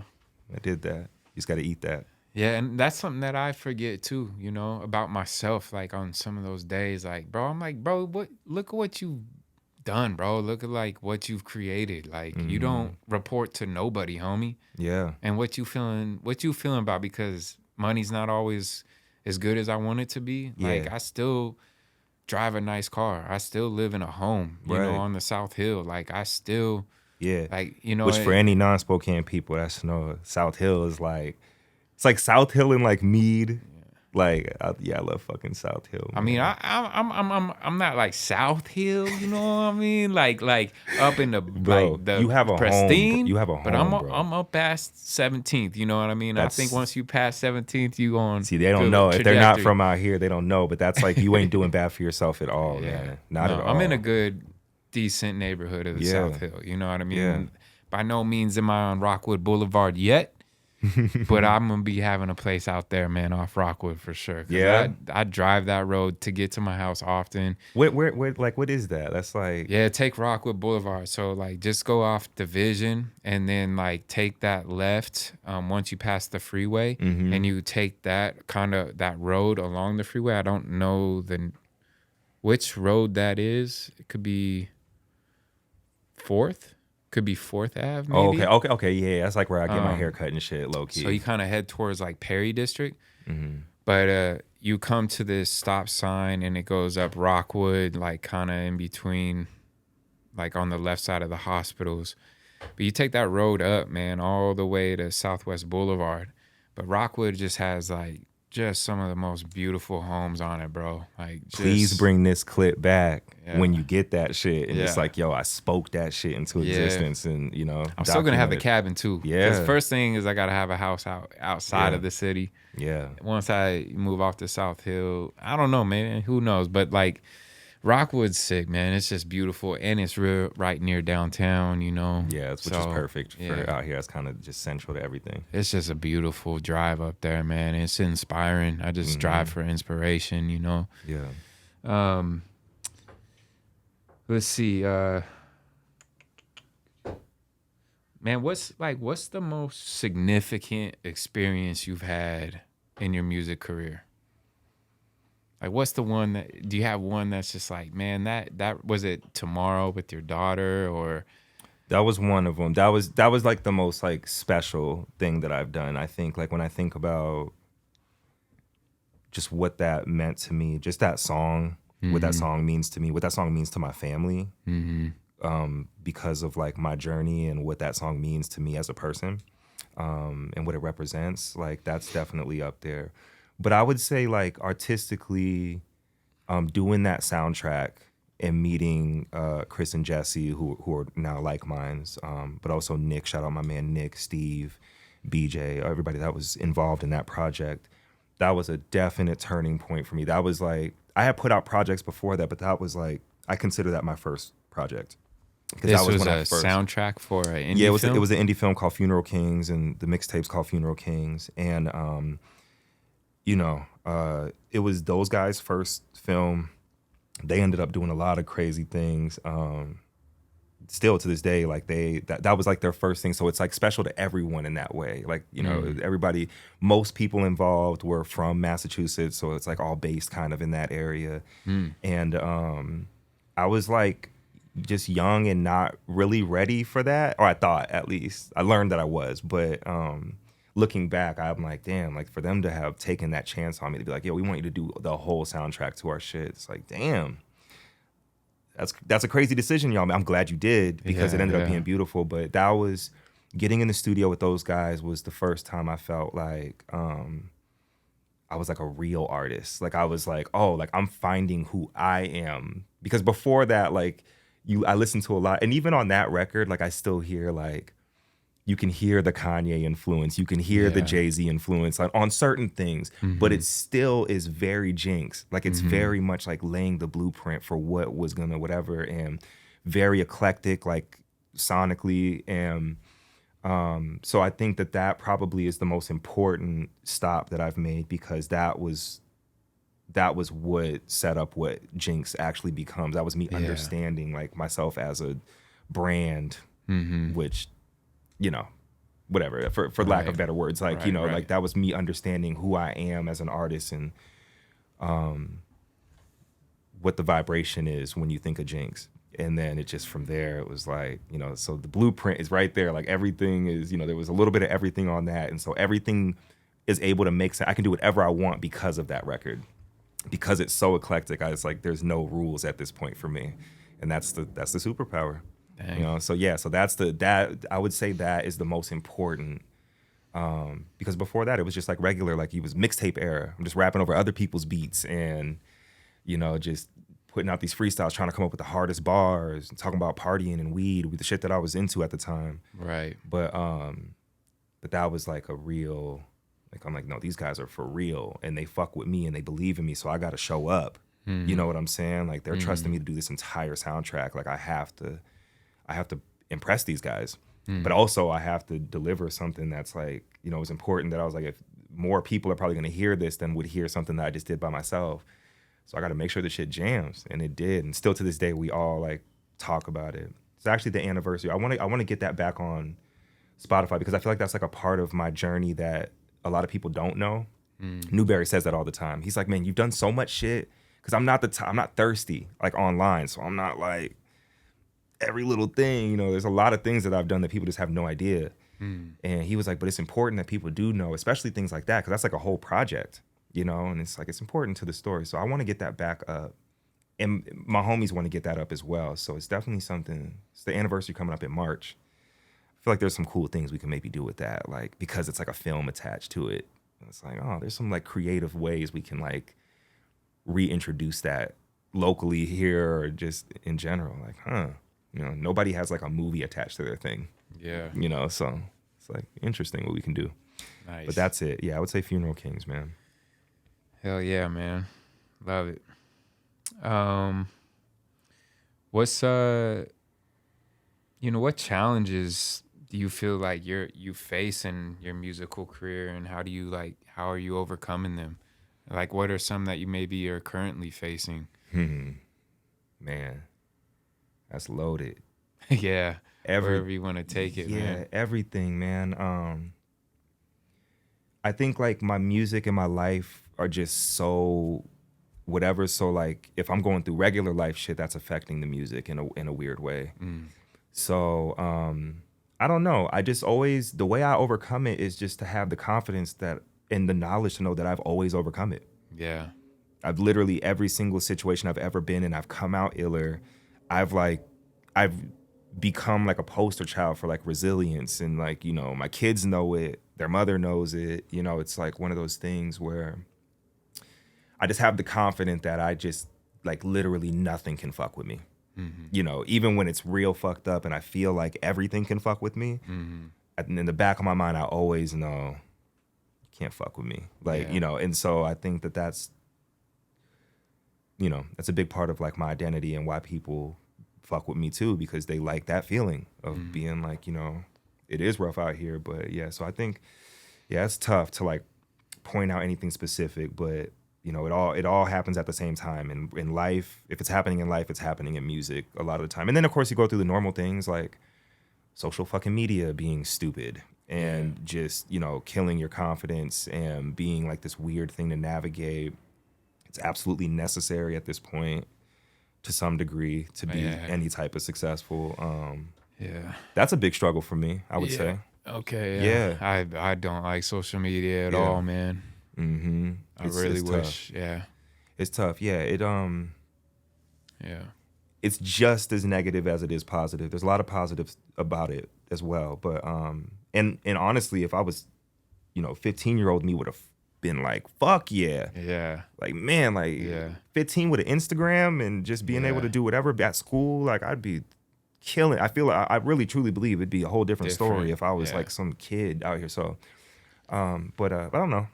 You know, that's definitely a struggle. It's more so like just being that middle child. So there's always that part of me that's like middle child as far like generational. there's always that part of me that's just like, man, fuck this social media shit. But I also love it. And I'm also kind of low-key addicted to it at the same time. That's why I hate it. Yeah.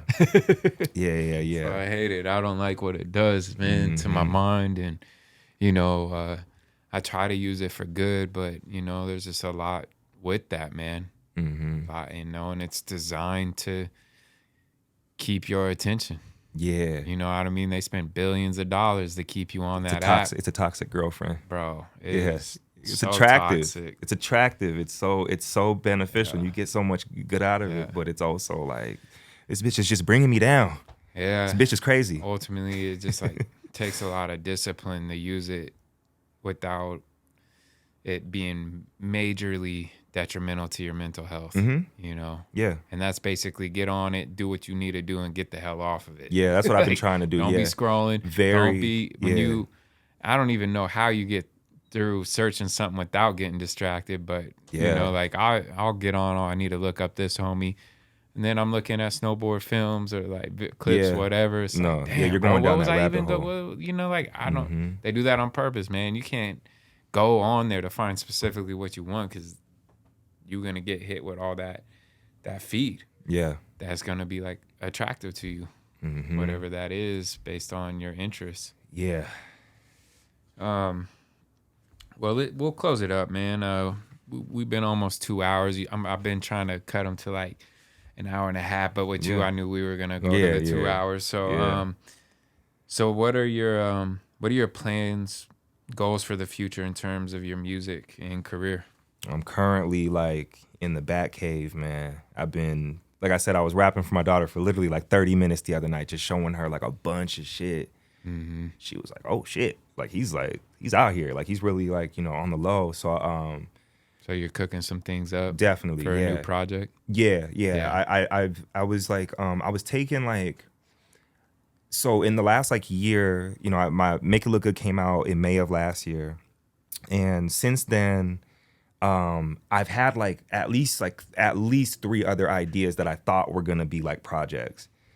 And every single time I like questioned it and was like, there's something about this that I'm just not all the way in love with, and that's why I'm not in love with this. Like, you know, I can't, like if I'm questioning it in any type of way, I'm not fucking with it. So then I started to figure out, you know, some of those things that were attached to those projects will still live and go on to future things and be future releases. But I just landed within like the last like 2 months, along with Newberry, a couple other people that I've let kind of close enough to it. We've like landed on a complete idea.